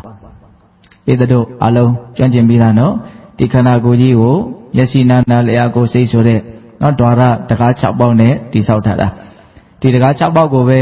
အိန္ဒြေ6ပါးလို့ဒီလိုလဲသုံးတယ်နော်အိန္ဒြေဆိုတဲ့စကားလေးကဘယ်လိုအဓိပ္ပာယ်ရလဲအစိုးရခြင်းလို့အဓိပ္ပာယ်ရတယ်ဟုတ်လားအိန္ဒြေကသူကအမျိုးမျိုးဟောတာဗျနော်ဗောဓိပက္ခိယတရားမှာတော့အိန္ဒြေကို5ပါးဟောတယ်တတ္တိန္ဒြေဝိရိယန္ဒြေတတ္တိန္ဒြေသမာဓိန္ဒြေပညာန္ဒြေဆိုပြီးတော့ဟုတ်လားကောင်းမြတ်တဲ့အရာမှာစိတ်ကိုအစိုးတရားရှိတဲ့အရာကြီး5ခုဟုတ်လားခုဒီနေရာမှာမျက်စိနာနဲ့လျှာကိုယ်စိတ်ကိုအိန္ဒြေလို့ဟောတဲ့နေရာမှာဒီနေရာမှာဆိုလိုတဲ့အိန္ဒြေအစိုးရခြင်းကဘာကိုပြောတာတော့ရိုးရိုးလေးမျက်စိဆိုတာမြင်မှုကိုအစိုးရတယ်မျက်စိမပါဘဲနဲ့မြင်လို့မရဘူးမြင်တဲ့နေရာမှာမျက်စိကအကြီးအကဲပဲမျက်စိကအစိုးတရားရှိတယ်နားနဲ့မြင်ရင်လို့မရဘူးနှာခေါင်းနဲ့မြင်ရင်လို့မရဘူးနော်မြင်မှုအနေအထားအကုန်လုံးကမျက်စိပေါ်မှာအဓိကမူတည်နေတယ်ပေါ့ဆိုလိုတာမျက်စိမှုံရင်မြင်မှုလည်းမှုံသွားတာပဲငပင်ပြင်တော့ပြတ်သားတော့ကြားတဲ့ကိစ္စမှာနားသည်အစိုးတရားရှိတယ်နော်အနံ့ရတဲ့ကိစ္စမှာနှာခေါင်းသည်အစိုးတရားရှိတယ်အရာသာကိုသိတဲ့နေရာမှာလျှာသည်အစိုးတရားရှိတယ်ဟောအတွေ့အထိကိုသိတဲ့နေရာမှာဒီကာယပတာရသည်အစိုးတရားရှိတယ်အဲ့လိုပဲဓမ္မယုံတွေ့ရကြံတဲ့နေရာမှာစိတ်သည်အစိုးတရားရှိတယ်ဆိုပြီးတော့နော်သူ့နေရာသူ့ဌာနမှာအစိုးတရားရှိတဲ့တရားတွေမို့လို့ယသိနာနာလျှာကိုစိတ်ကိုအိန္ဒြေလို့ခေါ်တာဟုတ်လားအိန္ဒြေ6ပါးအဲ့တော့စောင့်စည်းခြင်းဖြင့်ပယ်ရမယ့်အာသောတရားကိုစောင့်စည်းမှုဖြင့်ပယ်ရမယ်ဆိုတာအဲ့ဒီအိန္ဒြေ6ပါးကိုစောင့်စည်းရမယ်လို့ပြောတာလေဟုတ်လားမြတ်စွာဘုရားတော့စနစ်တကျလေးဟောတယ်တော့ဆိုရပါစို့ဒီမြင်တာနဲ့ပတ်သက်ပြီးတော့မျက်စိကိုမစောင့်စည်းနိုင်လို့လောဘတွေဒေါသတွေကိလေသာတွေဖြစ်လာတယ်ဆိုရင်အဲ့ဒီလူမှာပူရတယ်လောင်ရတယ်ပင်ပန်းရတယ်ဟုတ်လားမြင်လိုက်လို့လိုချင်မိတယ်ဒါပူလောင်တော့တာပဲလောဘကြောင့်ပူလောင်တယ်ဆိုတာတုံတုံညံနဲ့မသိနိုင်ဘူးမကြိုက်တာမြင်လိုက်လို့ဒေါသဖြစ်ပြီးဆိုရင်တော့ပူလောင်တာကနည်းနည်းထင်ရှားတယ်ဟုတ်လားဒါကမျက်စိကနေစပြီးတော့လောင်တာနော်ဟုတ်လားအဲ့တော့ဒီမျက်စိကိုမစောင့်စည်းနိုင်လို့အဲ့ဒီပူမှုလောင်မှုဟာဖြစ်လာတာဟုတ်လားမစောင့်စည်းရင်ပူလောင်မှုဖြစ်လာတယ်ဒါကိုနားလည်ပြီးတော့ဒီပူလောင်မှုမဖြစ်စေရဘူးဆိုပြီးတော့မြင်တာကိုအကြောင်းပြုပြီးတော့ပူလောင်မှုမဖြစ်စေရဘူးဆိုတော့မျက်စိကိုနော်အကြောင်းပြုပြီးတော့ရာဂဒေါသမဖြစ်အောင်ကြိုးစားတာကိုဒါမျက်စိကိုစောင့်စည်းတယ်လို့ခေါ်တာတဲ့ဟုတ်လားဒါဘာဝနာနဲ့ကင်းပြီးတော့မဖြစ်ဘူးနော်တတိထားရတာနော်မြင်တိုင်းတတိထားရတာအဲ့လိုပဲကြားတိုင်းတတိထားရတာကြားတာနဲ့ပတ်သက်ပြီးတော့ရာဂဒေါသဖြစ်တယ်ဆိုရင်ဒါနားကိုမစောင့်စည်းနိုင်တဲ့လူနားကြောင့်သူပူလောင်ရတဲ့ဆင်းရဲ အဲ့ဒါတွေကိုနားလည်ပြီးတော့မဆောင်စည်းရင်ငါပူလောင်လိမ့်မယ်ပင်ပန်းလိမ့်မယ်ဆင်းရဲလိမ့်မယ်လို့သိပြီးတော့ဒီမျက်စိနာနာလျှာကိုယ်စိတ်ကိုမလုပ်တာတော့ဆောင်စည်းတာတဲ့အဲ့ဒီလိုဆောင်စည်းလိုက်လို့ရှိရင်မဆောင်စည်းလျင်ဖြစ်နိုင်တဲ့အာသောတရားတွေဟာမဖြစ်တော့ဘူးဒါရိုးရိုးလေးပဲနော်မဆောင်စည်းရင်ຢာကဒေါသဖြစ်မယ်ဆောင်စည်းရင်ຢာကဒေါသမဖြစ်အဲ့လိုဆိုရင်စောင့်စည်းခြင်းဖြင့်ပယ်ရမယ့်အာသောတရားကိုစောင့်စည်းပြီးတော့ပယ်ရမယ်ဆိုတာနားမလည်ကြရှိသေးလားမရှိတော့ဘူးကိုယ့်ရဲ့မျက်စိနာနာလျှာကိုယ်စိတ်ကိုစောင့်စည်းရမယ်လို့ပြောတာဒီနေရာမှာဦးဇင်းတို့မြတ်စွာဘုရားလက်ထက်ကနော်ယဟန်တော်၅ပါးရှိတယ်အဲသူတို့စကားဆက်ပြီးတော့ဗာပြောလဲဆိုတော့စောင့်စည်းရတာတွေမှာဟောဒီမျက်စိဟာအလွန်ခက်တယ်ဟိုဟာကြည့်ခြင်းဒီဟာကြည့်ခြင်းဟုတ်လားနော်သူကမျက်စိနဲ့ပတ်သက်ပြီးတော့စိတ်ဝင်စားမှုရှိတဲ့ယဟန်ဖြစ်မယ်ပေါ့နောက်တစ်ပါးကမျက်စိနဲ့နားပို့ပြီးတော့စောင့်စည်းရတာခက်တယ်နောက်တစ်ယောက်ကဟာအနက်နဲ့ပတ်သက်ပြီးတော့စောင့်စည်းရတာလည်းမလွယ်လှဘူးနောက်တစ်ယောက်ကအရသာကပိုးတောင်းဆိုးသေးတယ်ဒီအရသာကမြင်ရင်စားခြင်းတယ်အတွေးထီကလည်းခက်တာပဲဟောညင်းညတာခုံညတာအဲ့ဒါနဲ့မြတ်စွာဘုရားထံတော်မှာရောက်လာပြီးတော့အဖြေတောင်းကြတော့မြတ်စွာဘုရားကဒီအိန္ဒြေ၅ပါးသူ့ကြတော့မနိန္ဒြေမပါသေးဘူးပေါ့နော်သူတို့က၅ပါးတည်းလာတာဟုတ်လားမျက်စိနာနာလျှာကိုဟုတ်လားဒီအာယုံ၅ပါးဒီဓဝရ၅ပါးဟာအကုန်လုံးဘယ်ရာမှစောင့်စည်းရတာမလွယ်ဘူးတဲ့အကုန်ခက်တယ်တဲ့ခက်လို့မို့သင်တို့ဟာရှေ့တုန်းကဘီလူတွေရဲ့အစာကိုခံရပြီးတော့နော်အသက်ကုန်ခြင်းတို့ရောက်ဖူးပြီဇတ်တော်လေးတပုတ်ဟောတယ်ပေတရုကြားသွားတယ်နော်ဘုရားလောင်းကနော်တက္ကသိုလ်ကြီးမှာနော်ဘုရင်တစ်ပါးရဲ့သားဖြစ်တယ်အငယ်ဆုံးဆိုတော့ထိနှန်းစည်းစိမ်ရဖို့သူကမသေးကြဘူးအဲ့ဒီမှာပြည့်စေကဗုဒ္ဓရှင်မြတ်တွေကထိနှန်းစည်းစိမ်ကိုရခြင်းရင်နော်တိုင်းပြည်တစ်ခုကိုအရောက်သွားမယ်နော်ဝေးကြီးကနေပတ်သွားလို့ရှိရင်တော့ခရီးရောက်ဖို့မလွယ်ဘူးဖြက်လန်းသွားရင်မြန်မြန်ရောက်မယ်ဒါပေမဲ့ဖြက်လန်းသွားရင်တော့ဘီလူတွေရှိတယ်ဒါတင်သွားနိုင်လို့ရှိရင်အဲ့ဒီမှာတင်ရှင်ပင်ဖြစ်လိမ့်မယ်အဲ့ဒါနဲ့စွန့်သားပြီးတော့သွားမယ်ဆိုတော့သူ့ရဲ့နောက်ကနော်နောက်တော်ပါငယ်ပါတွေအပေါင်းပါတွေကသူတို့လည်းလိုက်မယ်ဆိုတော့9ယောက်လိုက်သွားကြတာလမ်းကြတော့ဘီလူမတွေဖန်ဆင်းထားတဲ့ယူပါယုံမှာဆွဲညှိပြီးတော့တယောက်ကကြံရစ်တယ်ဘီလူတွေမှသိရတဲ့ကြံရစ်တာနော်ကြားဦးတယ်နော်ဒီဇက်တော်ကိုကြားဦးတယ်နော်ဟုတ်လားနောက်တယောက်ကအတန်မှာဆွဲညှိပြီးတော့ကြံရစ်တာအဲ့ဒါအာယုံ၅ပါးနောက်ကလိုက်တော့တဲ့9ယောက်အကုန်ပြုတ်ပြီးတော့ကြံရစ်တယ်ဦးဇင်းအဒီဇက်တော်ကိုဖတ်ကြည့်တဲ့အခါစိတ်ထဲမှာမလို့ခံစားရတော့ဆိုတော့ဒီအခုဖန်ဆင်းပြနေတဲ့အစင်းတွေအတန်တွေအနက်တွေရတာတွေအတွေ့အထိတွေဟာဘီလူမတွေကထောင်ချောက်ဆင်ပြီးတော့သူတို့ကိုစားမလို့ဖန်ဆင်းပြထားတာဆိုတာကိုသူတို့သိတယ်တိပါလျက်ကယ်နဲ့အဲ့ဒီမှာတိတိကြီးနဲ့ကြံရစ်တယ်အဲ့ဒီအချက်ကိုစဉ်းစားမိတယ်ဟာဒီလူတွေကအလွန်မိုက်တာပဲလို့မထင်နဲ့နော်လူတိုင်းမိုက်နိုင်တယ်နော်အဲ့တော့ဦးဇင်းဘာစဉ်းစားမိဆိုအာယုန်တွေကိုတိတ်တော့အထင်မသေးနဲ့ဟုတ်လားနော်အသေးခံပြီးတော့မိုက်ရဲလောက်အောင်ထိနော်စွဲညှိစေတတ်တယ်နော်ကိုင်းသေးတာနဲ့ဒီအာယုံကိုရတာနဲ့ဘယ်ဖရာရွေးမလို့သေခြင်းလဲသေပါစေအာယုံရရင်ပြီးတာပဲဆိုအဲ့ဒီအထိတောင်မှအာယုံတွေဟာတတ္တဝါကိုဆွဲဆောင်နိုင်တယ်ဒါကိုနားလေစေချင်တာပေါ့နော်မြင်ရရင်ပြီးတော့သေရင်သေပါစေကြားရင်ပြီးတော့သေရင်သေပါစေဒီထိသွားမှာနော်ဟုတ်လားအဲ့တော့မြတ်စွာဘုရားအဲ့ဒီမှာအဲ့ဒီယဟန်တော်၅ပါးဒီလိုလျှောက်ထားလာတာကိုအကြောင်းပြုပြီးတော့အဲ့ဒီဇတ်တော်လေးကိုဟောပြီးတော့ကာထာနှစ်ပုဒ်ဟောတာရှိတယ်ဓမ္မပါဠိပါဠိတော်မှာသက္ခုနာတံဝရောတာရုတာရုသောတေနတံဝရောဂာနေနတံဝရောတာရုတာရုဇိဝါယတံဝရောကာယေနတံဝရောတာရုဝါစာယတံဝရောနော်မနတ္တတံဝရောတာရုတပ္ပထတံဝရောတပ္ပထတံဝရောဘိက္ခုတပ္ပဒုက္ခဗမုစ္စတိတဲ့ကာထာနှစ်ကာထာကွယ်ဟောတယ်နော်အဓိပ္ပာယ်ကဘာပြောတော့သက္ခုနာတံဝရောတာရုမျက်စိကိုစောင့်စည်းနိုင်ခြင်းဟာကောင်းတယ်တဲ့မနေ့ကတော့စိတ်ကိုစုံမနိုင်ခြင်းဟာကောင်းတယ်လို့ပြောနော်တာဓုဆိုတာဗာလဲကောင်းတယ်လို့ပြောတာဟုတ်လားသက္ခုနာတံဝရောတာရုမျက်စိကိုစောင့်စည်းခြင်းဟာကောင်းတယ်တာဓုတောဒေနတံဝရောနားကိုစောင့်စည်းခြင်းဟာလည်းကောင်းတယ်ဟုတ်လားဒီအကြောင်းလေးနဲ့ပတ်သက်ပြီးတော့ဒီအတန်လေးနဲ့ပတ်သက်ပြီးတော့လောဘဒေါသမောဟမဖြစ်အောင်ကြိုးစားတာကိုပြောတာနော်လောကီလိုလည်းပဲဒါကအရန်အသုံးတည့်မလို့ထင်တယ်နော်မနေ့လေဘုံဘုံဈေးထဲကိုရောက်တယ်ဟုတ်လားတေချာကြည့်တယ်လူတွေအတွက်အများကြီးမလိုတာတွေတကယ်မလိုတာတွေပဲများတယ်နော်တကယ်လိုတာတွေကသိမ့်မရှိဒီမှာထူးထူးခြားခြားတွေ့ရတော့နေရာတိုင်းမှာစားနေကြတာပဲအကုန်စားနေတာပဲသွားရင်လည်းစားနေတယ်နော်နေရာတကာတိုင်းစားတိုင်းနေကြည့်ပဲနော်အဲ့ဒါမြတ်စွာဘုရားကောင်းကျင်တယ်ဆိုရင်စောင့်စည်းရမယ်ပေါ့နော်မျက်စိကိုစောင့်စည်းခြင်းဒီကောင်း၏နားကိုစောင့်စည်းခြင်းဒီကောင်း၏နှာခေါင်းကိုလျှာကိုကိုယ်ကိုဟုတ်လားအဲ့ဒီကိုယ်ကိုကြတော့မြတ်စွာဘုရားနှစ်မျိုးအဓိပ္ပာယ်ထွက်တဲ့စကားနဲ့ဟောတယ်ကာယေနတံဝရောတာရုဆိုတာ ဒီအတွေ့အထိနဲ့ပတ်သက်ပြီးတော့ကာယပတာရကိုစောင့်စည်းတယ်ဆိုတဲ့အဓိပ္ပာယ်နဲ့ကိုယ်အဓိပ္ပာယ်တစ်မျိုးဟောတယ်ကာယဒုစရိုက်ကိုမလုပ်သင့်ဘူးဆိုတဲ့ကာယကံရှုတော့ကနေပြီးတော့ကိုယ်အဓိပ္ပာယ်တစ်မျိုးဟောတယ်ဟုတ်လားနောက်ဦးဇင်းတို့ဝါစာယတံဝရောတာရုလို့အိန္ဒိ6ပါးနဲ့မပါဘဲနဲ့စကားကိုစောင့်စည်းရမယ်တော့နှုတ်ကသူကအရာသာကိုစောင့်စည်းတဲ့အဓိပ္ပာယ်တစ်မျိုးရှိတယ်အပြောကိုစောင့်စည်းရမယ်ဆိုတဲ့အဓိပ္ပာယ်တစ်မျိုးရှိတယ်ဒေသနာကကြည့်ရတယ်နော်ဟုတ်လားနော်ကာယေနတံဝရောတာရုဝါစာယတံဝရောဟုတ်လားပြီးတော့ဘယ်ဆက်သွားတော့နောက်ဆုံးအိန္ဒိဖြစ်တဲ့မနိန္ဒိမနတ္တတံဝရောတာရုစိတ်ကိုစောင့်စည်းခြင်းဟာလည်းကောင်းတယ်သူကတော့အခရာပဲအချုပ်ပဲစိတ်ကိုစောင့်နိုင်လို့ရှိရင်ကျန်တာကစောင့်ပြီးသားဖြစ်တယ်လို့အဲ့ဒီဒေသနာလည်းရှိတယ်နော်စိတ်ကိုစောင့်နိုင်ရင်ကျန်တာကစောင့်ပြီးသားဖြစ်တယ်နောက်တော့မြတ်စွာဘုရားဘလို့ချုပ်လိုက်တော့တာဓုတပ္ပထတံဝရောတဲ့အလုံးစုံကိုစောင့်စည်းနိုင်ရင်ကောင်းတယ်တဲ့။ကဲအစသာရရစောင့်စည်းနိုင်လေကောင်းလေပဲတဲ့။ဟုတ်လား။ဘာလို့တော့တပ္ပထတံဝရောဘိက္ခုတဲ့အလုံးစုံကိုစောင့်စည်းမယ်ဆိုရင်အဲ့ဒီယဟန်ဟာတပ္ပဒုက္ခပမုစ္စတိတဲ့အလုံးစုံသောဆင်းရဲဒုက္ခလွတ်မယ်တဲ့။ဟုတ်လား။ဒါကြောင့်အခုဒီအာသဝတုဒ္ဓံမှာဒီစောင့်စည်းမှုဖြင့်ပယ်ရမယ့်အာသောတရားတွေကိုစောင့်စည်းမှုဖြင့်ပဲပယ်နိုင်အောင်ကြိုးစားရမယ်။သူ့ကိုနံပါတ်1နေရာမှာထားပြီးတော့ဟောတာနော်။အလွန်ကျေပြန့်တဲ့ဒီဥစ္စာကိုကိုယ့်အကိုကျေပြန့်စဉ်းစားနော်ဒီအာယုံ6ပါးဒီဓဝါရ6ပေါက်ဒါတွေကြောင့်ဘလောက်ဒုက္ခရောက်နေတော့ဒါတွေကိုမဆောင်စည်းနိုင်လို့ဘလောက်ပိုဒုက္ခတွေများနေတော့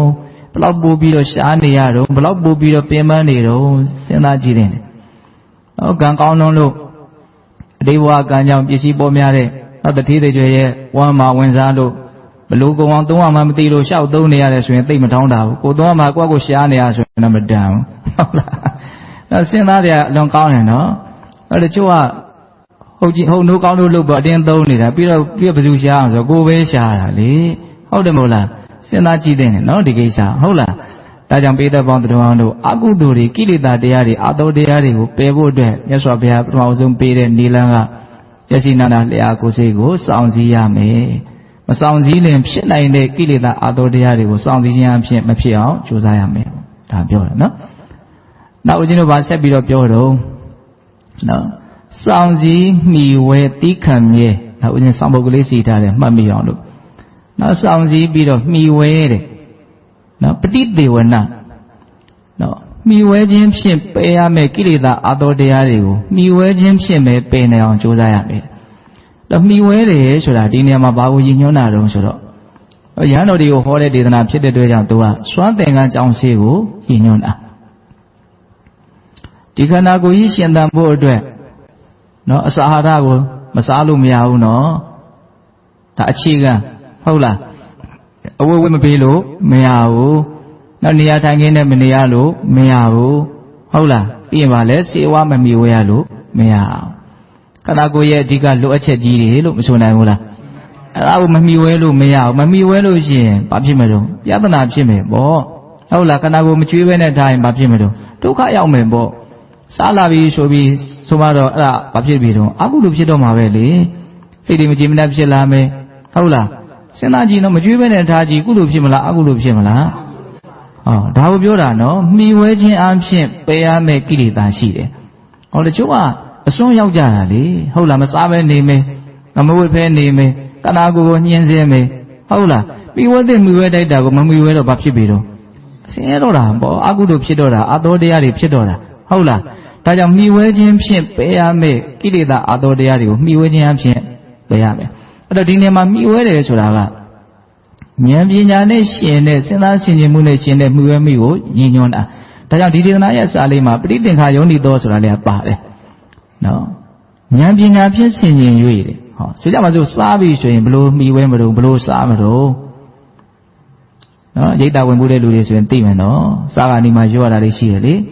ဣတိဇဝေမေမေကိုမြူးရဲ့မှန်ကြွလပ္ပရည်စင်းပြည့်ဖြိုးခြင်းကမသုံးပါဘူးလေးပြတတ်ဆောင်ဤကိုကောင်းသည်ရှိအောင်ဒီလေးအသက်မြရမမောပန်းညာဘုရားသာသနာကျင့်တဲ့ဘုရားကိုကျင့်မာနိုင်စေဝေနာဟောင်းတဲ့မဖြစ်เสียရာပိုက်မြတ်လေးခသိမ်းပြတို့မဖြစ်လေအောင်ချမ်းမြေ့အောင်ဟုသုံးဆောင်မိရဲပါတည်းနော်နှစ်ချုပ်ကပါလေဒီခန္ဓာကိုယ်ကြီးဝါဖြိုးဖို့လှဖို့ပါဖို့တင့်တယ်ဖို့အတွက်ဒီလိုရည်ရွယ်ချက်နဲ့စားတာမဟုတ်ပါဘူးတဲ့ဒါစားမှရှင်းတတ်နိုင်မှာဟုတ်လားလဲဝင်ရိုးကိုအတန်မထွက်အောင်အဲစီထိုးသလိုမျိုးပေါ့နော် မြတ်စွာဘုရားရဲ့သာသနာကိုကျင့်သုံးနိုင်အောင်ဆိုတဲ့ရည်ရွယ်ချက်နဲ့ဒီအစာဟာရကိုစားပါတယ်ဆိုပြီးတော့ဉာဏ်နဲ့ဆင်ခြင်ပြီးတော့မလုပ်အောင်လို့မှီဝဲရမယ်မကြွေးပဲထားလို့မရဘူးဟုတ်လားအဲ့လိုပဲဝိပ္ပိဆိုရင်လည်းပဲဆင်ခြင်မှုမြတ်စွာဘုရားသင်ပေးတယ်နော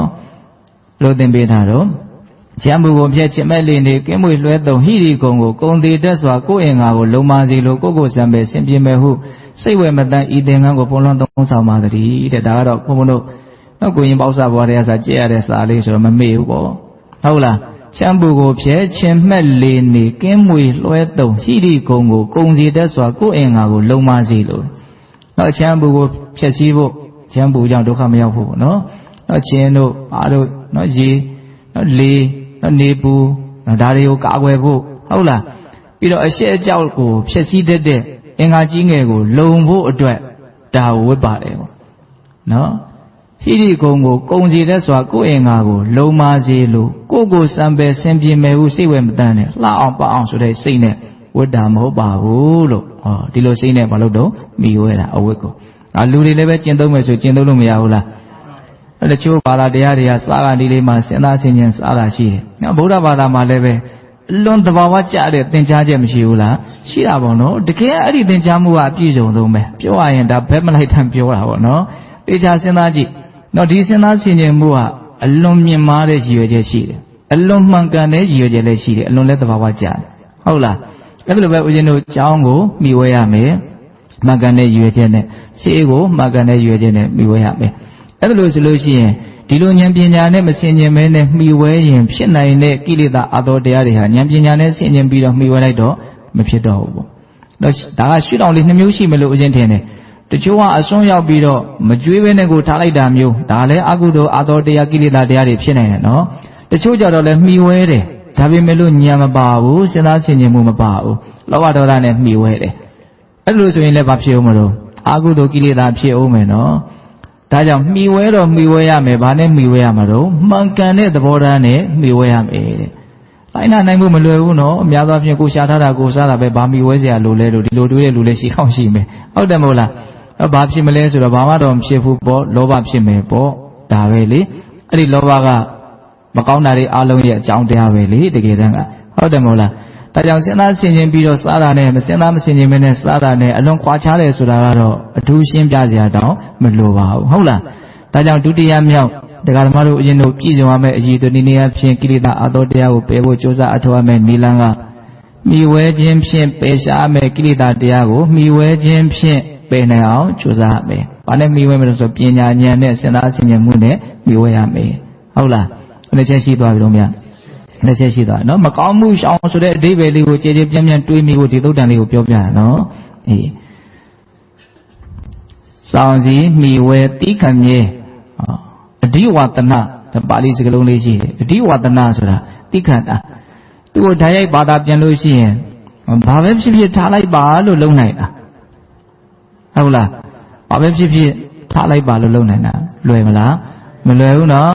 အတိခန္တာလောက်ခက်တာမရှိဘူးဒါမှမဟုတ်သီးခန္ဓာလောက်အကျိုးချရလဲမရှိဘူးလို့ဟောတယ်နော်ပတ္ထပရမအတ္တခန္ဓာပင်ယောနာဝိဇတိအကျိုးစီးပွားတကအကျိုးစီးပွားထဲမှာကိုယ့်ရဲ့အကျိုးစီးပွားဟာအမွန်မြတ်ဆုံးပဲလို့ဘုရားဟောတယ်အဲ့ဒီကိုယ့်ရဲ့အကျိုးစီးပွားတွေထဲမှာလည်းပဲသီးခံခြင်းကြောင့်ဖြစ်တဲ့အကျိုးစီးပွားဟာအလွန်ကဲဆုံးပဲလို့ထပ်ဟောတယ်ဆိုလိုတာကသီးခံခြင်းလောက်ကိုယ့်အတွက်အကျိုးရှိတဲ့တရားလောကမှာမရှိဘူးလို့ဒါသိတော်မူမြင်တော်မူတဲ့မြတ်စွာဘုရားပြောတာနော်ညာသောဖြင့်ဒီခန္တီတရားကိုတရားဓမ္မတို့ဦးဇင်းတို့တွေကကောင်းကောင်းနားမလည်နိုင်ကြဘူးနားမလည်နိုင်တဲ့အတွက်ကြောင့်သိလက်မခံစိတ်ထဲမှာလက်မခံမှုရှိတယ်ဘာလို့သိခံမှာတော့ငါ့ကိုမတရားလာလုပ်နေတာအကိစ္စနဲ့သိခံမှာတော့ဟုတ်လားအဲ့တော့သိခံနိုင်ဖို့ကိုမပြောနဲ့သိခံခြင်းဟာကောင်းတယ်ဆိုတဲ့အသည့်ကိုပဲရှိဖို့ဟာမလွယ်သေးဘူးဟုတ်လားသိခံခြင်းဟာကောင်းတယ်ဆိုတာကိုတကယ်သိမှတကယ်နားလည်မှသိခံဖို့ကြိုးစားမှတဖြည်းဖြည်းနဲ့သိခံနိုင်လာမှာနော်ဟုတ်တယ်မဟုတ်လားအစကနေဥမာသိခံခြင်းရဲ့အကြောင်းတရားကိုပဲနားလည်ဖို့ကြိုးစားဖို့မလိုဘူးလားတိက္ခဏကြီးဟာတကယ်အဓိပ္ပာယ်ရှိတယ်နော်ကန္တိပရမတ္တဘောတိတိခတိက္ခဏကြီးဟာအမှုမြတ်ဆုံးအကျင့်လို့ဟောထားတာဒါကိုစကလုံးလောက်အနေနဲ့ပဲကြားယုံကြားတာလောက်နဲ့ပဲနားလည်သွားပြီလို့မဆိုနိုင်ဘူးနော်ဟုတ်တယ်မဟုတ်လားတိက္ခဏကြီးဟာအမြတ်ဆုံးကျင့်လို့ကြားတာပဲစိတ်ထဲကဘယ်လောက်လက်ခံတော့စိတ်ထဲကတိတ်တိတ်ပုံညင်းနေရှိတယ်လေဟုတ်လား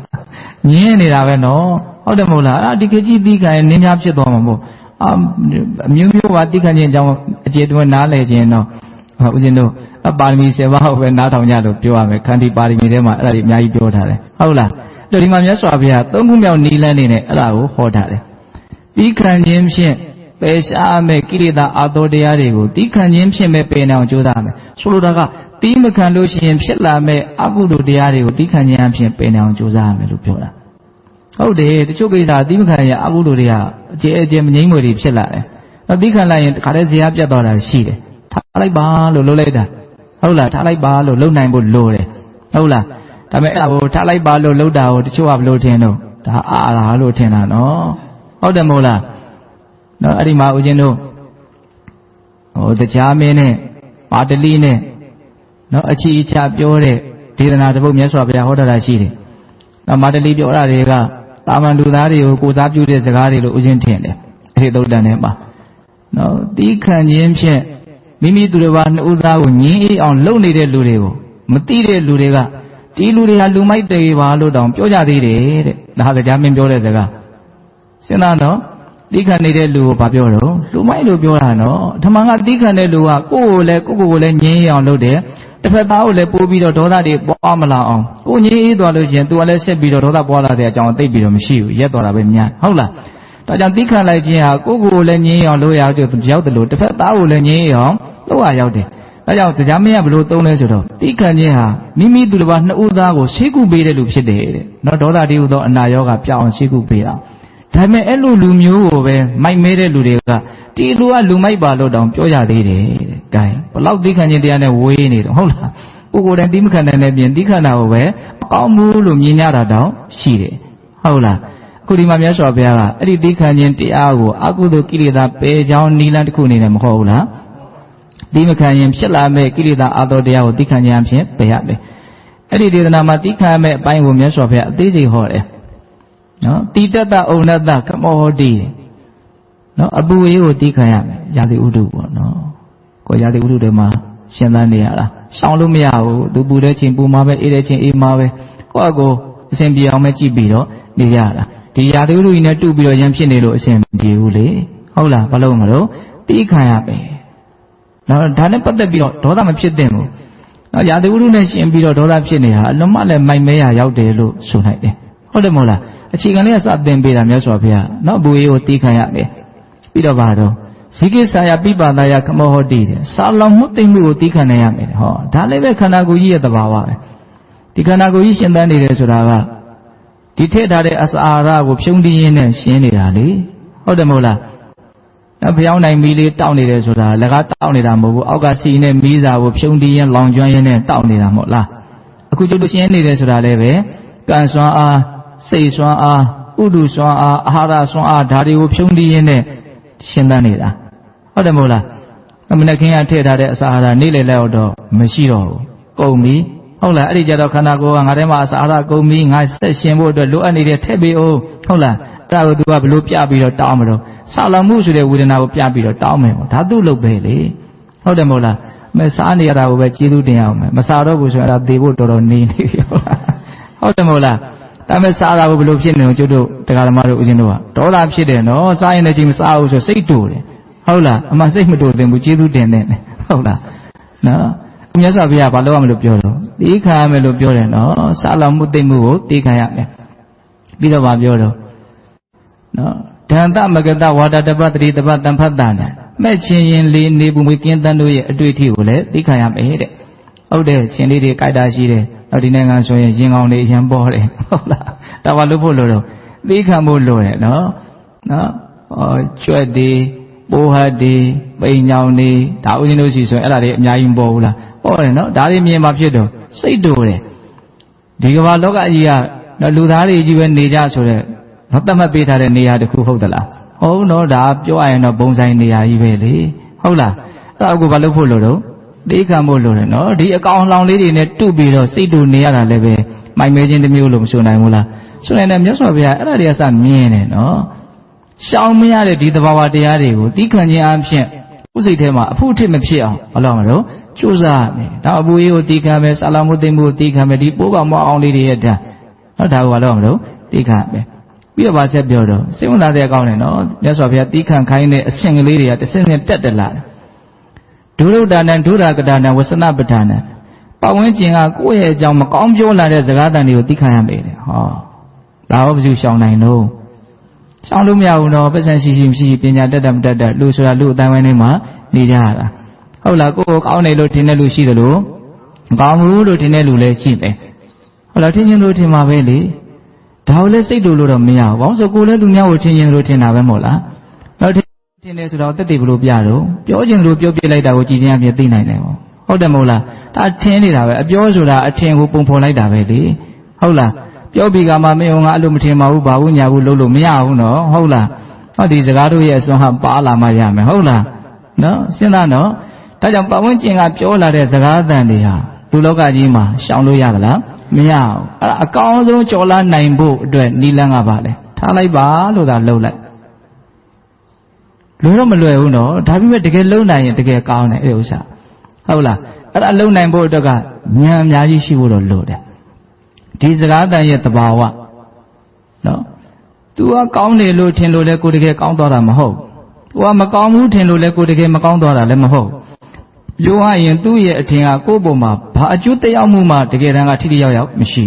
။ကိုကယောနိတော်မနတိကာရမရှိလို့နှလုံးသွင်းမှားလို့လောဘဒေါသဖြစ်ရင်တော့အကျိုးသက်ရောက်မှုရှိသွားပြီနော်။ကိုကသာမှန်မှန်ကန်ကန်စဉ်းစားမယ်ဆိုသူ့စကားတန်ကြီးတက်တက်ကြောင့်တော့ကို့မှာဘာဒုက္ခမှလည်းရောက်မသွားသလိုဘာကောင်းကျိုးမှလည်းမရှိဘူးဘာမကောင်းကျိုးမှလည်းမရှိဘူး။ဒါကြီးကိုဘာလို့သိမခံနိုင်တာလဲ။တိုင်စဉ်းစားတယ်ကောင်းဟဲ့နော်။နောက်တစ်ချက်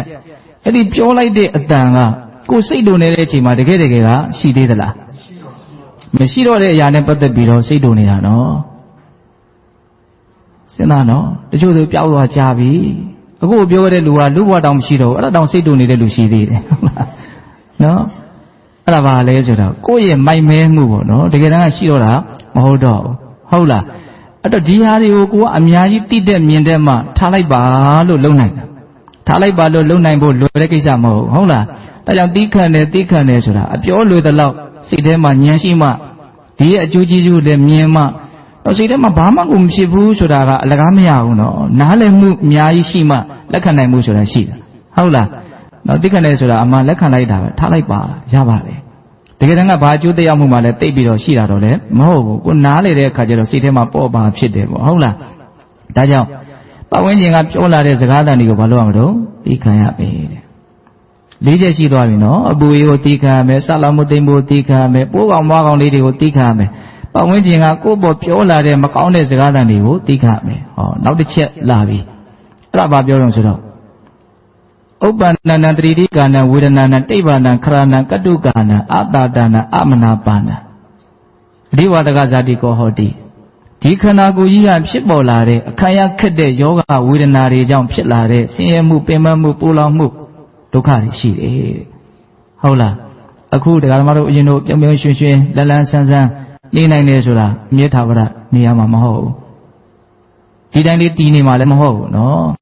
တစ်ချိန်မှမဖြစ်လာမလို့ယိုယွင်းလာမယ်အိုမင်းလာမယ်ကျွင်းချက်တွေများလာမယ်အကြိုက်ခဲမှုတွေကိုစဉ်ဆက်မပြတ်ခံစားရမယ်ဒါဘဝရဲ့အဖြစ်မနေရင်ဆိုင်ရမယ်အမှန်တရားပဲအဲ့ဒါလို့နော်တရားဓမ္မတို့ဦးဇင်းတို့ဘဝခန္ဓာရဲ့အမှန်တရားကိုသိပြီးတော့ကြုံလာဆုံလာတဲ့အခါမှာအဲ့ဒါတွေကိုဘာလုပ်နိုင်ရမှာလဲတော့သိခံရမယ်တဲ့အဲ့ဒီအချိန်ကျတော့ကိုယ်တကယ်လို့စိတ်တူမယ်ဆိုရင်ဘယ်သူကမြန်စိတ်တူဖို့စဉ်းစားမလို့နော်ဒီပြင်ကိစ္စတွေနဲ့ပတ်သက်ပြီးတော့စိတ်တူပြီဆိုရင်တော့စိတ်တူကြလူတွေကအများများတယ်လေတော့ဘယ်သူကြောင့်ဘဝကြောင့်တော့လည်းညှို့ထိုးကြတဲ့အများကြီးရှိတယ်ဟုတ်လားအဲ့ခန္ဓာကိုယ်ကြီးကပေါက်ပြန်ပျက်စီးလို့ဒုက္ခတွေရောက်လာပြီအစင်မပြေမှုတွေဖြစ်လာပြီအဲ့ကြတော့ဘယ်သူကလည်းညှို့ထိုးမလို့ညှို့ထိုးကြမရှိတော့ဘူးဟုတ်လားတကယ်လို့လက်ညှိုးထိုးခြင်းနဲ့ဆိုရင်လည်းကိုယ့်ကိုယ်ပဲထိုးဖို့ရှိတော့တယ်နော်မင်းမတိနာမလည်မှုကြောင့်လိုချင်မဲ့မောလို့ရှားခဲ့တဲ့ဒီဘဝခန္ဓာကြီးကတော့ဒီလိုတွေဖြစ်ကုန်ပြီကိုယ့်ကိုယ်ပြန်ပြောဖို့လိုတယ်နော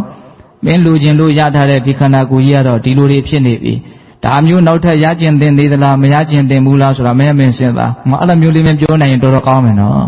်ဟုတ်တယ်မဟုတ်လားစဉ်းစားနော်ကိုလိုချင်လို့ရခဲ့တာပဲလေဒါကြီးကဟုတ်တယ်မဟုတ်လားနော်အစဉ်ပြေနေတုန်းကပြုံးတယ်အစဉ်ပြေတော့မှဒုက္ခပါပဲရှုပြီးတော့ဒေါသတွေဖြစ်နေရင်လည်းပဲဒါလည်းပဲအစဉ်မပြေဘူးဟုတ်တယ်မဟုတ်လားဒါကြောင့်ဒီဥစ္စာတွေကအများကြီးနားလည်ထားဖို့လိုအပ်တယ်ပေါ့ဒါမြတ်စွာဘုရားကအသက်ကိုတောင်နှုတ်ယူသွားနိုင်လောက်အောင်ပြင်းထန်တဲ့ဟောဒီအသုံးလုံးလေးပါပါတယ်နော်ဒီထဲမှာဘယ်ဖြစ်လာမှာတော့ဒီခန္ဓာကိုယ်ကြီးကပဲဖြစ်လာမှာကိုယ်အလွန်ချစ်မြတ်နိုးတဲ့ခန္ဓာကိုယ်ကြီးကပဲကိုယ်အလွန် ကြောက်ရွံ့တဲ့ထိတ်လန့်တုန်လှုပ်ဆက်ဆုပ်တဲ့ဆင်းရဲဒုက္ခတွေကိုပေးမှာဟုတ်တယ်မဟုတ်လားအဲ့ဒါကိုဘာလို့မှာလဲတော့သိခံရမယ်တဲ့အဲ့တော့လွယ်မလားဆိုတော့မလွယ်ဘူးနော်များသောအားဖြင့်အဲ့ဒီအခြေအနေကြောင့်ရင်သိမခံနိုင်ကြတာပဲများတယ်ဒါကြောင့်ဒီသိခံမှုကိုနော်လေ့ကျင့်မှုနဲ့အရည်အသွေးတက်အောင်မလုပ်သင့်တော့ကြိုးစားအထုတ်သင့်တာနော်ဒါမှအဲ့ဒီအခြေမျိုးမှာဥပ္ပယသိခံရတာလွယ်လွယ်ကူကူရှိမယ်ပေါ့ဟုတ်လားဒါကြောင့်အခုလိုအစရရာအစဉ်ပြေပြီးတော့သိခံဖို့အတွက်ဘာမှမခက်တဲ့ကိစ္စလေးတွေကိုပဲသိမခံနိုင်ပါဘူးဆိုတဲ့လူဟာသိခံဖို့အတွက်အရန်ခက်တဲ့အခြေအနေမျိုးမှာသိခံနိုင်ဖို့ဆိုတာပို့ပြီးတော့တောင်မလွယ်တော့ဘူးနော်တစ်ချက်သားလောက်တော့မမနိုင်တော့အပြည့်နေတဲ့လူတွေဟာတပိဋ္ဌာမဆိုရင်ပို့ပြီးတော့မမနိုင်ဘူးနော်အဲ့တော့ကိုနေစဉ်စိတ်တူနေတဲ့ကိစ္စလေးတွေဟာဘယ်လိုဟာလေးတွေလဲကိုယ့်ကိုစဉ်းစားအောင်ဟုတ်လားတော်တော်ဖြစ်နေတဲ့ကိစ္စလေးတွေစဉ်းစားအောင်လေ့ကျင့်တရားနဲ့နှိုင်းစားရင်ယောဂဝေဒနာတွေဖြည့်ဆည်းနေတာနဲ့နှိုင်းစားရင်ဘာပြောပါလောက်တော့ဘာမှမပြောပါလောက်ဘူးနော်ကိုကခေါင်းထဲမထည့်ရင်အလိုလိုကွာကြသွားမယ့်အရာတွေပဲလေကိုကအာရခေါင်းထဲထည့်ပြီးတော့ကိုဒေါသတွေဖြစ်နေတာတွေအများကြီးမရှိဘူးလားရှိရနော်ကိုအဲ့ဒါမစဉ်းစားဘူးဆိုရင်ဘာမှကိုမဖြစ်တဲ့အရာတွေပဲများသောအားဖြင့်လူတွေစိတ်တူနေတဲ့ကိစ္စတွေကိုလာထိခိုက်လို့စိတ်တူတာဆိုရင်တခါတလေစဉ်းစားလို့ရတယ်တချို့ကိစ္စတွေကကိုမထိခိုက်ဘဲနဲ့နေထိုင်နေဘေးကလူတွေကိုစိတ်တူနေတာလည်းရှိသေးရဲ့နော်လာပေါ်မှာမြင်ရကြအဲ့ဒါတွေအဆင်မပြေလို့ဟာဘယ်သူတွေကဘယ်လိုတွေလုပ်နေတာကိုလည်းဘာမှလာထိခိုက်တာမဟုတ်သူကသူဖြစ်နေတာကိုပဲဘာဖြစ်နေတော့ကိုကဒီနေထိုင်နေဒီနေရာနေမှာဖြစ်နေတော့စိတ်တူနေအဲ့ဒီလောက်ဒေါသဖြစ်ဖို့လွယ်ကူးနေတဲ့လူတယောက်တည်းကိုယ်တိုင်အဆင်မပြေမှုအကြီးအကျယ်ဖြစ်လာပြီဆိုဘယ်လိုများနေမယ်ထင်လဲအကြီးအကျယ်ဒုက္ခရောက်တော့မှာပဲနော်ဟုတ်တယ်မဟုတ်လားဒါကြောင့်ဘေးသက်ပေါင်းတော်တို့ဒီသိခံခြင်းတရားကလည်းပြောရင်အရာအလုံးမကျဲဘူးလားကျဲတယ်အဲ့ဒါကိုမြတ်စွာဘုရားအခုသုံးခုမြောက်နိလန်းနေနဲ့ဟောတာနော်ပြီးမခံလို့ရှိရင်ဖြစ်နိုင်တဲ့ကိလေသာအသောတရားတွေကိုသိခံခြင်းဖြင့်ပယ်နိုင်အောင်ကြိုးစားရမယ်ဟုတ်လားဒါကိုသိခံခြင်းဖြင့်ပယ်ရမယ်ကိလေသာကိုသိခံခြင်းဖြင့်ပဲပယ်နိုင်အောင်ကြိုးစားရမယ်လို့ဒီလိုဟောတယ်နိလန်းတစ်ခုရှိသွားပြီတော့သုံးခုရှိသွားပြီနော်မျက်စိနာနာလျာကိုယ်စိတ်ကိုစောင့်စည်းရမယ်ဟုတ်လားနော်မှီဝဲတဲ့အရာတွေကိုဉာဏ်ပညာနဲ့စဉ်းစားဆင်ခြင်ပြီးတော့မှီဝဲရမယ်တော့သိခံရမယ့်အရာတွေကိုသိခံရမယ်သုံးခုရှိသွားပြီနော်စောင့်စည်းမှီဝဲသိခံမြဲနော်ရှောင်လွဲဖယ်ရှားနော်ရှောင်လွဲဆိုတာရရှောင်လွဲဆိုတာပရိဝေဇနနော်ပရိဝေဇနရှောင်လွဲတယ်ဆိုတာဘာကိုပြောတာတော့နော်အကုသိုလ်တွေဖြစ်เสียတွေကိစ္စတွေလောကကြီးမှာရှိတယ်အဲ့ဒါကိုမြတ်စွာဘုရားအသေးစိတ်လေးဘယ်လိုဟောပြတော့ဆိုတော့စင်ချမ်းမြင်းချမ်းခွေးချမ်းနွားချမ်းတွေရှိတဲ့နေရာမသွားနဲ့တဲ့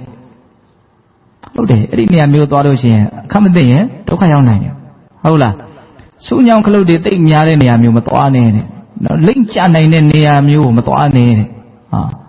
နော်တစီတွင်စုပ်ပဲ့တဲ့ချင်းငယ်တွေရောနေတဲ့စိတ်မချမ်းမြေ့ဝေကောင်းတဲ့နေရာမျိုးတွေလည်းမသွားနဲ့ရှောင်ကျင်ရမယ်မရှောင်ကျင်လို့ရှိရင်ဘာဖြစ်နိုင်တော့အကုသိုလ်ဖြစ်နိုင်တယ်နော်ပြီးတော့ဗာပြောတော့မကျက်စားတဲ့စကြက်တဲ့ဟောဒီလိုလေးသုံးတယ်ယဟန်တွေအတွက်မတင့်တော်တဲ့နေရာဟောနော်ပညာရှိသူတော်ကောင်းတွေကနော်ဒီလူဟာဒီနေရာကိုသွားလေသွားတာရှိတယ်ဒါမကောင်းတဲ့နေရာကြီးပဲလို့ကဲ့ရဲ့တဲ့နဲ့ကဲ့ရဲ့တိုက်တဲ့နေရာမျိုးပေါ့အဲ့ဒီနေရာမျိုးကိုသွားတယ်ပြီးတော့ဗာလဲဆိုတော့မေးယုံမှာရွှေယုံမှာတွေနဲ့လည်းအတူတူနေနေတဲ့နော်အခုပြောခဲ့တာတွေကအလွန်တဘာဝကြပြီးတော့အလွန်လက်တွေ့ကြတယ်ပေါ့နော်အန္တရာယ်ရှိတဲ့နေရာတွေနော်စိတ်ပြည့်စရာကောင်းတဲ့နေရာတွေစိတ်ဆင်းရဲစရာကောင်းတဲ့အခြေအနေမျိုးနဲ့တွေ့ကြုံရမယ့်နေရာမျိုးတွေဟုတ်လားယုံမတန်တရားဖြစ်စရာကောင်းတဲ့မကောင်းတဲ့နေရာတွေဟုတ်လားပြီးတော့မကောင်းတဲ့မိတ်ဆွေတွေဒါမျိုးတွေကိုဘာလို့မလို့ရှောင်ကျင်ရမယ်မရှောင်ကျင်ဘူးဆိုရင် तू ကကုသိုလ်ဖြစ်စရာများလားအကုသိုလ်ဖြစ်စရာများလားအကုသိုလ်ဖြစ်စရာပဲများတယ်ဒါလည်းလိုက်နာနိုင်ရင်တော်တော်ကောင်းမယ်နော်တချို့ကကိုယ်စိတ်အလိုလိုက်ပြီးတော့နော်အဲ့လိုမျိုးအနေရှိတဲ့နေရာတွေသွားတယ်မတင်တော်တဲ့နေရာတွေသွားတယ်ပြီးတော့ပြဿနာတွေဖြစ်တယ်ဒုက္ခတွေများတာပေါ့နော်ဒါအခြေခံစပြီးတော့မြတ်စွာဘုရားရှင်းပေးတယ်လို့တောင်ဆိုနိုင်တယ်ဟုတ်လားဒါကြောင့်ဒီလိုနေရာမျိုးကိုရှောင်ကျင်ခြင်းအဖြစ်အကုသိုလ်တွေကိလေသာတွေအတောတရားတွေမဖြစ်အောင်ကြိုးစားမယ်ဒါမရှောင်ကျင်ရင်ဖြစ်နိုင်တဲ့ကိလေသာအတောတရားကိုရှောင်ကျင်ခြင်းဖြစ်မဖြစ်အောင်ကြိုးစားမယ်လို့ပြောတာဒါလည်းလက်တွေ့လိုက်နာကျင့်သုံးနိုင်မယ်ဆိုရင်အများကြီးသက်သာခွင့်ရနိုင်တယ်နော်ဒါကြောင့်စိတ်အလိုမလိုက်ဖဲနဲ့ဒီနေရာကငါသွားတဲ့နေရာလားဒီလိုနဲ့ငါပေါင်းတဲ့နေလားအများကြီးစဉ်းစားမလို့လားစဉ်းစားဖို့လိုတယ်နော်စိတ်အနှောင့်အယှက်ဖြစ်စရာကောင်းတဲ့နေရာမျိုးကိုရှောင်ဖို့လိုတယ်စိတ်အနှောင့်အယှက်ဖြစ်စရာကောင်းတဲ့လူတွေကိုရှောင်ဖို့လိုတယ်ဟုတ်တယ်မဟုတ်လားအဲ့ဒါဆိုလို့ရှိရင်အကုသိုလ်ဖြစ်စရာအလိုလိုနေမသွားဘူးလားနေသွားနိုင်တယ်ဒါကဦးဇင်းတို့ပရိဝေဇန မရှောင်ကျင်ရင်ဖြစ်နိုင်တဲ့ကိလေသာအတော်တရားကိုရှောင်ကျင်ခြင်းဖြင့်ပယ်နိုင်အောင်ကြိုးစားရမယ်။မကောင်းမှုရှောင်ဆိုတာလေးတွေကိုအကျုံးဝင်အောင်စဉ်းစားရမှာနော်။ဟုတ်လား။နှစ်ခုရှိသွားပြီတော့၄ခုရှိသွားပြီ။ဟုတ်လား။နောက်ဦးဇင်းတို့၅ခုမြောက်ကဝိနောဒနာပယ်ဖြောက်ပယ်ရှားတယ်။ကိုယ်မှဖြစ်လာပြီဆိုတဲ့နောက်မှာဖယ်ဖို့ကြိုးစားတာ။သူကအဓိပ္ပာယ်တစ်မျိုးနော်။ခုနကတော့ဖြစ်နိုင်ရည်ရှိတဲ့အရာတွေကိုမဖြစ်အောင်ကြိုတင်ပြီးတော့ရှောင်တာ။မျိုးစုံဟောတာနော်မြတ်စွာဘုရား။ခုဝိနောဒနာရှောင်ကျင်ရမယ်ပယ်ရှားရမယ်ဆိုတာဘာကိုပြောတာတော့ဥပ္ပန္နကာမဝိတ္တကနာတိဝါတိတိပဇေတိဝိနောဒေတိနော်ဖြစ်ပေါ်လာတဲ့ကာမဝိတ္တကိုပယ်ရှားဖို့ကြိုးစားတယ်နော်နောက်တစ်ခါထပ်ပြီးတော့မဖြစ်အောင်ကြိုးစားတယ်ပျောက်သွားအောင်ဖျောက်ပစ်တယ်ကာမဝိတ္တလို့သုံးတယ်နော်ကာမဝိတ္တဆိုတာဘာပြောတာတော့ကာမဂုဏ်အာယုန်နဲ့ပတ်သက်ပြီးတော့တွေးတောကြံစည်မှုလူငယ်တွေနားလည်အောင်ပြောရရင်တော့မြင်ဖို့စဉ်းစားနေတာကြားဖို့ပဲစဉ်းစားနေတာနော်အနံ့အရသာစားဖို့တောက်ဖို့ပဲစဉ်းစားနေတာတွေ့ဖို့ထိဖို့ပဲစဉ်းစားနေတာအဲ့ဒါကိုပါခေါ်တော့ကာမဝိတ္တသူအကြည့်သွားလာလို့ရှိရင်သူကဒုက္ခတွေကိုဖြစ်စေလိမ့်မယ်ဒါကြောင့်မလို့သူကိုယ်တန်တန်မှာဖြစ်လာပြီဆိုလို့ရှိရင်သူ့ကိုနော်နာတိဝတိတိတိမခံရဘူးတဲ့ဟောခုနကတော့စကလုံးလေးနဲ့ဆန့်ကျင်ပဲနော်ဆိုတော့ကအဓိဝတိတိတိခံရမယ်ဆိုတဲ့နီးလန်းလာတယ်နော်အခုပါလဲတော့တိမခံရဘူးတဲ့နော်နာတိဝတိတိတိမခံဘူးဘာလို့တိမခံရမှာတော့ကာမဝိတ္တကြီးဖြစ်လာတာကိုသီးခံမနေနဲ့ငြိမ်းခံမနေနဲ့လို့ပြောတာသူ့ကိုဖယ်နေအောင်ကြိုးစားလို့ပြောတာဟုတ်လားနာတိဝတိတိတိမခံရဝဇဟတိပယ်ရမယ်ဝိနောဒိတိဖြောက်ပြရမယ်နော်ဗျန္တိကရောတိအနာဘဝကမိတိတဲ့နောက်တစ်ချိန်ထပ်ပြီးတော့မဖြစ်အောင်ဒီကိုပဲကြိုးစားအထုတ်ပြရမယ်လို့အဲ့လောက်ထိဟောတာကာမဝိတ္တနော်ကာမဂုဏ်နဲ့ပတ်သက်တဲ့အတွေးပေါ့ပြီးတော့ပါတော့ဖြာဝါဒဝိတ္တဒါပိတ္တတို့သိပါတယ်ဒီဝိတ္တဆို၃မျိုးအတွေးကြံဆို၃မျိုးနော်ဗျာပါဒဝိတ္တဆိုတာဘာပြောတာတော့ဒေါသနဲ့ရှင်တဲ့အတွေးဟုတ်လားဒေါသနဲ့ရှင်တဲ့အတွေးတစုံတရာမကျေနပ်မှုနဲ့နော်တွေးကြုံလာပြီဆိုလို့ရှိရင်စိတ်ထဲမှာစိတ်တိုးတယ်စိတ်ဆိုးတယ်ဒါနဲ့ပတ်သက်ပြီးတော့တွေးနေတယ်ကြမ်းနေတယ်ဒါပါလေဗျာပါဒဝိတ္တနောက်ဝိညာဏဝိတ္တတဲ့ဝိညာဏဝိတ္တဆိုတာကြတော့သူကဗျာပါဒဝိတ္တထက်ပိုပြီးတော့ဆိုးသွားပြီစိတ်တိုးယုံစိတ်ဆိုးယုံမကတော့ဘူးဖြစ်စည်းဖို့ညှင်းဆဲဖို့ထိသူကစဉ်းစားတာအခုစိတ်တိုးတဲ့အရာကတက်မဲ့အရာဖြစ်မယ်ဆိုရင်ပေါက်ချိုးပလိုက်မယ်လိန်ချိုးပလိုက်မယ်လွှတ်ပလိုက်မယ်ဟုတ်လားကိုစိတ်တိုးတဲ့အရာကတက်ရှိဖြစ်မယ်ဆိုရင်ဘာလို့ပြောပလိုက်မယ်ဆွေးပလိုက်မယ်လှုပ်ပလိုက်မယ်နော်အဲ့ဒါပါလေဝိညာဉ်တော်နော်ညှင်းဆဲဖို့ထိစဉ်းစားလာတာပေါ့နော်ဟုတ်လားဒေါသအထွတ်ထိပ်ထိရောက်တယ်လို့ဆိုနိုင်မို့လားဆိုနိုင်တယ်အဲ့ဒီလိုမျိုးပြပါဒဝိတ္တဝိညာဉ်ဝိတ္တနော်အတွေးစိုးအကြံစိုးတွေဖြစ်လာပြီဆိုရင်အဲ့ဒါဘာလို့ရတော့တိမခံရဘူးတဲ့သူ့ကိုပယ်ဖို့ကြိုးစားရမယ်ဖယ်ဖို့ကြိုးစားရမယ်နောက်တစ်ခါထပ်ပြီးတော့မဖြစ်ဖို့ဒီကိုပဲအထောက်ရမယ်အဲ့ဒါကိုမြတ်စွာဘုရားရည်ညွှန်းတာပယ်ရှားခြင်းဖြင့်ပယ်ရမယ်ကိလေသာကိုပယ်ရှားခြင်းဖြင့်ပယ်နိုင်အောင်ကြိုးစားရမယ်ပို့ပြီးတော့ရှင်းအောင်ပြောရရင်နော်ကိုယ်တန်တမှာလက်ခံထားမယ်ဆိုရင်အများကြီးကြီးထွားလာနိုင်တဲ့ဒီအကုသိုလ်ကိလေသာတရားတွေကိုလက်မခံမဲနဲ့အလို့မလို့ပယ်ရှားပြရမယ်လို့ပြောတာဘယ်နှနည်းရှိသွားလဲနော်၅နည်းရှိသွားတယ်နော်နောက်ဆုံးဦးဇင်းတို့6ခုမြောက်နည်းကအလွန်ကျေပြန့်တယ်အဲ့ဒါကဘာလဲဆိုတော့ဘာဝနာပွားများခြင်းဖြင့်ဖယ်ရှားမယ်ကိလေသာကိုပွားများခြင်းဖြင့်ပဲပယ်နိုင်အောင်ကြိုးစားမယ်ဟုတ်တယ်နောက်အကုသိုလ်တွေကနောက်ဆုံးပွားများခြင်းဖြင့်ပဲအမြင့်ပြတ်ပယ်တတ်ပြကြမှာပေါ့နော်မပွားများလို့ရှိရင် तू ကအမြင့်ပြတ်မရဟုတ်လားအပေါ်ယံလောက်လုံးနေရင်အပေါ်ယံလောက်ပဲဖြစ်မယ်ပေါ့နော်ဒီနေ့မှာပွားများခြင်းအဖြစ်ပယ်ရှားမယ်ကိလေသာကိုပွားများခြင်းအဖြစ်ပယ်ရမယ်ဆိုတာဘာကိုဆိုလိုတာတော့ဘိုးစဉ်9ပါးကိုပွားများရမယ်လို့ဆိုလိုတာတဲ့ဟုတ်လားမပွားများရင်ဖြစ်နိုင်တဲ့ကိလေသာအာသောတရားတွေကိုပွားများခြင်းအဖြစ်မဖြစ်အောင်ကြိုးစားလာသူကြတော့သူကအကုသိုလ်ကိလေသာတရားတွေကိုအနုတ္တအဆင့်ထိပယ်ဖို့အတွက်ရည်မှန်းချက်ထားတဲ့ပုဂ္ဂိုလ်တွေကဘာလုပ်ကြအောင်လို့ကြိုးစားကြရမှာသူမပါလို့မရအောင်အဲ့ဒီနေ့မှာဘုဇင်ဆိုတဲ့တရားလေးနော်ဘောဓိအင်္ဂဘုဇင်ကနော်ဘုဇင်ဆိုတာလေကဘောဓိရဲ့အင်္ဂရဲ့စကားလုံးနှလုံးပေါင်းထားတာနော်ဘောဓိဆိုတာကတစ္ဆာ၄ပါးကိုသိတဲ့မဲ့ဉဏ်ကိုပြောတာအင်္ဂဆိုတာအစိတ်ပိုင်းနော်မဲ့ဉဏ်ရဖို့အတွက်လိုအပ်တဲ့အင်္ဂအစိတ်ပိုင်းတွေကိုဘောဓိအင်္ဂလို့ပြောတာအဲ့ဒါကိုပေါင်းလိုက်တဲ့အခါကျတော့ဘုဇင်ကအဲ့ဒါကိုကိုဖျောက်ပြီးတော့ဘုဇင်လို့အလွယ်လေးဆိုရတာပေါ့နော်အဲ့ဘုဇင်ဆိုတာဘာလဲလို့မေးရင်မဲ့ဉဏ်ရဲ့အစိတ်ပိုင်းလို့ပြောတာလေဒီဆိုကြီးကဒီဘုဇင်ကိုဘယ်လိုအဓိပ္ပာယ်ဖွင့်လို့ဆိုတော့ငှက်တကောင်နဲ့ဥမာပေးတယ်။တော့ငှက်တကောင်မွေးဖွားလာပြီဆိုရင်အမိဝမ်းကနေဥလေးဖြစ်နေမွေးလာတယ်။ဒီ ဒီကောင်လေးပြန်နိုင်ပြီလားဘယ်ပြန်နိုင်မလို့သူကအမိဝမ်းကောင်းတွေကဥဖြစ်နေပဲထွက်လာတယ်တခါအဲ့ဒီဥကိုအမေကဝစ်ပေးတဲ့အခါကျတော့အကောင်ပေါက်လာတယ်အကောင်ပေါက်လာတော့ဒီငှက်ပြန်နိုင်ပြီလားဆိုတော့မပြန်နိုင်သေးဘူးဘာလို့လဲတော့အတောင်မှမစုံသေးပဲကိုဟုတ်လားဥအနေနဲ့တခါထွက်တယ်ဥတွေကမှတခါထပ်ပြီးတော့ပေါက်တယ်ဝိဇတရဝါခေါ်တာပေါ့နော်နှစ်ခါပေါက်ရတယ်ဟုတ်လားပြန်နိုင်ပြီလားမပြန်နိုင်သေးဘူးအတောင်ပေါက်လာပြီအမွေးစုံလာပြီဆိုတော့မှသူဘာလို့ပြန်နိုင်ပြီဒါငှက်ရဲ့သဘာဝပေါ့နော်အဲ့ဒါလိုပဲဦးဇင်းတို့နိဗ္ဗာန်ဆိုတဲ့ပန်းနိုင်ကိုပြန်တန်းပြီးတော့သွားလို့ကြတဲ့သူတော်ကောင်းတွေဟာလည်းပဲဘုရားရှင်ခုနှစ်ပါးဆိုတဲ့အတောင်လက်စုံရမယ်တဲ့နော်ဘုရားရှင်ခုနှစ်ပါးကိုငှက်ရဲ့အတောင်လက်နဲ့ဥမာပေးတာအဲ့ကလေးကအမိဝမ်းကောက်ကဥအဖြစ်နဲ့ထွက်လာတယ်ဆိုတာဘာကိုညင်ညွှန်းတာတုံးဆိုတော့မွေးရပါစိတ်ယူစိတ်မိုက်ပျောက်ပြီးတော့နော်တမာတိရှိအောင်တည်ငြိမ်အောင်ကြိုးစားအထောက်တာကိုညင်ညွှန်းတာတဲ့ဆိုလိုကြီးကဝင်လေထွက်လေကိုရှုမှတ်လို့ပဲဖြစ်ဖြစ်ကာကတာတိတမျိုးမျိုးကိုပဲရှုမှတ်လို့ပဲဖြစ်ဖြစ်စိတ်ငြိမ်လာတယ်တီးလာတယ်ဆိုရင်ဒါစိတ်ယူစိတ်နှံပျောက်သွားတယ်လို့ဆိုအေးတယ်များသောအားဖြင့်ဒီကမှာတို့ဦးဇင်းတို့တွေဟာတာမန်အချိန်မှာကိုယ်စိတ်ဟာယူနှမ်းနေဆိုတာမသိနိုင်ပြီမလို့ဘာဝနာပွားများကြည့်တဲ့အချိန်ကျမှနည်းနည်းလေးတောင်ငြိမ်ဖို့မလွယ်ပါလားဆိုတာသိရတယ်ဟုတ်လားဒါကြောင့်ဘာဝနာရှုတော့မှကြည့်မယ်ဆိုရင်တာမန်ပုဂ္ဂိုလ်တွေရဲ့စိတ်ဟာနော်ယူသွနေတဲ့စိတ်လို့ဆိုကြီးကပြောတယ်အဲ့ဒါကိုကမ္မထံဘာဝနာတစ်မျိုးမျိုးကိုအသားကျအောင်ကြိုးစားလိုက်မှအဲ့ဒီစိတ်ယူစိတ်မဲ့ကပျောက်သွားတာအဲ့ဒါဥဖြစ်နေမွေးလာတာနဲ့တူတယ်တဲ့နော်အဲ့ဒါဆက်ပြီးတော့ဒီယုံနာခန္ဓာရဲ့မတည်မြဲတဲ့အိဋ္ဌအကောင်းမှုတဲ့ဒုက္ခအနှစ်သာရကင်းမဲ့တဲ့အနတ္တအိဋ္ဌဒုက္ခအနတ္တလက္ခဏာရေးသုံးပါးကိုသိအောင်ကြိုးစားလို့သိလာတယ်ဆိုလို့ရှိရင်အဲ့ဒါဥတွေကနေထွက်လာတာတဲ့မသိမှုအဝိဇ္ဇာဥကုံကိုခွဲပြီးတော့ထွက်လာတာ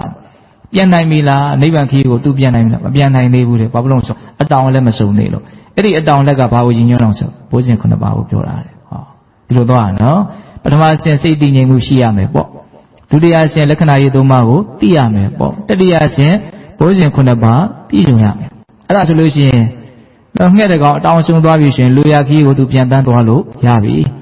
ဘိုးရှင်ခုနှစ်ပါးပြည့်စုံပြီဆိုရင်လည်းအဲ့ဒီပုဂ္ဂိုလ်ဟာနိဗ္ဗာန်ခရီးကိုပြန်တန်းလို့ရပြီနိဗ္ဗာန်တည်းဟူသောပန်းနိုင်ကိုသူရောက်အောင်ပြန်နိုင်ပြီလို့ဆိုလိုတာဒါကလေဒီစတော်ဘုရားကြီးရှင်းပြတဲ့ရှင်းချက်ပေါ့နော်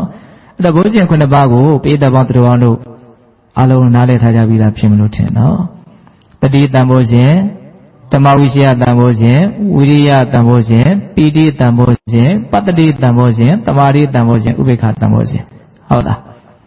းပွားများခြင်းဖြင့်ပယ်ရမယ့်ကိလေသာအာသောတရားကိုပွားများခြင်းဖြင့်ပယ်ရမယ်ဆိုတာဒီအခုပြောခဲ့တဲ့ဘုရားရှင်ခုနှစ်ပါးကိုပွားများရမယ်လို့ဆိုလိုလားတတိတန်ဖိုးရှင်ဆိုတာဘာပြောတာတော့ကိုယ်ခန္ဓာမှာဖြစ်เสียအကြောင်းရှိလို့ထင်ရှားဖြစ်ပေါ်လာတဲ့သဘာဝတရားယုံနာတရားတွေကိုအမှန်အကန်အောက်မေ့အမှတ်ရပြီးတော့နေတာကိုတတိတန်ဖိုးရှင်လို့ခေါ်တာတတိပဋ္ဌာန်တရား၄ပါးရာမှာဖြစ်ပေါ်တဲ့တတိကိုဆိုလိုတာပေါ့နော်အမှနားမလည်ကြမရှိဘူးနော်နောက်ဓမ္မဝိရှယတန်ဖိုးရှင်ဆိုတာဒီယုတ်ဒီနံဒီသဘာဝတရားတွေကိုပိုင်းခြားဝေဖန်စီစစ်တရားကိုကောက်ရင်ဉာဏ်ပညာပေါ့ဒါတွေကပုဂ္ဂိုလ်တ attva မဟုတ်ဘူးသဘာဝတရားတွေလို့အခြေခံပိုင်းဖြတ်ဟုတ်လားဒါတွေကဖန်ဆင်းတာလို့ဖြစ်တာမဟုတ်ဘူးအကြောင်းပဲဖြစ်တာလည်းမဟုတ်ဘူးအကြောင်းကျိုးသဘာဝတရားတွေလို့နားလည်အောင်ကြိုးစားတယ်ဒါတွေကဖြစ်ပြီးမရှိတော့တဲ့သဘောတွေပဲလို့အနိစ္စကိုသိအောင်ကြိုးစားတယ်ဒီယုတ်ဒီနံဒီသဘာဝတရားတွေဟာဘယ်လိုသဘောရှိတဲ့တရားတွေလဲလို့ဝေဖန်စီစစ်ပိုင်းခြားတာကိုဓမ္မဝိရှယလို့ခေါ်နော်သူလည်းပဲပွားများမဲ့နိဗ္ဗာန်ရောက်ကြောင်းတရားအောင်ဓမ္မဝိရှယတန်ဖိုးရှင်ပြီးတော့ပါလာတော့ဝိရိယတန်ဖိုးရှင်အဲ့ဒီတတိနဲ့အဲ့ဒီအတိဉာဏ်ပညာကိုစင်စစ်မပြတ်ကိုယ်တန်တာမှာဖြစ်အောင်ကြိုးစားတာ။ဒါမှကြိုးစားရင်တတိကမဖြစ်ဘူး။ဟုတ်လားတတိဖြစ်အောင်ဘာလို့ဖို့လို့တော့ကြိုးစားဖို့လိုတယ်နော်ဒီတိုင်းနေရင်လည်းတတိကဖြစ်နေမှာမဟုတ်ဘူး။ဟုတ်လားအဲ့ဒါတတိဖြစ်နေအောင်ကြိုးစားနေတာကိုပဲဒီနေရာမှာပါခေါ်တော့ဝိရိယနော်ဒါပါလေဝိရိယတန်ဖိုးရှင်အဲ့လိုအရင်တို့တတိရဲ့ပညာရဲ့ဝိရိယရဲ့ကြိုးစားတဲ့အခါမှာစိတ်ထဲမှာကိလေသာကင်းတဲ့အတွက်ကြောင့်နော်နှစ်သက်မှုပီတိဆိုတဲ့သဘာဝတရားဟာဖြစ်လာတယ်အဲ့ဒါပီတိတန်ဖိုးရှင်စိတ်ထဲမှာနှစ်သက်တယ်ဟုတ်လားပြီးရင်ဘာဆက်ဖြစ်လာမလို့ပတ္တိတဲ့နှလုံးစိတ်ဝါငြိမ်းအေးနော်ဒါလည်းပဲဘုရားရှင်ပဲနော်ပွားများမှာဟုတ်လားပြီးရင်ဘာလာတော့တမာတိတဲ့ငြိမ်းအေးလာပြီဆိုတော့တည်ငြိမ်မှုရလာတယ်အစိတ်ချမ်းသာမှုရှိတဲ့အခါတည်ငြိမ်မှုရှိလာတာပေါ့နော်အဲ့ဒါဘာခေါ်တော့တမာတိတန်ဖိုးရှင်အဲ့ဒီလိုတည်ငြိမ်မှုရှိလာပြီဆိုတဲ့အခါကျတော့နော်အလေအလတ်နော်လေးလူရှုနိုင်ခြင်းလို့ဆိုတဲ့မြင့်မြတ်တဲ့ဥပေက္ခသူတော်ကောင်းတရားဟာဖြစ်ပေါ်လာတယ်။ဟောချမ်းသာလို့လည်းပဲ နော်စိတ်တက်တာမျိုးဆင်းရဲလို့တဲ့စိတ်ပြက်တာမျိုးနော်အကောင်းဆိုးကြောင့်စိတ်မတုန်လို့ဖဲနဲ့ချိန်ခွင်ရှာလို့ဟိုဘက်လက်ကောင်းမပြူဒီဘက်လက်ကောင်းမပြူအလက်တက်မှတ်စွာ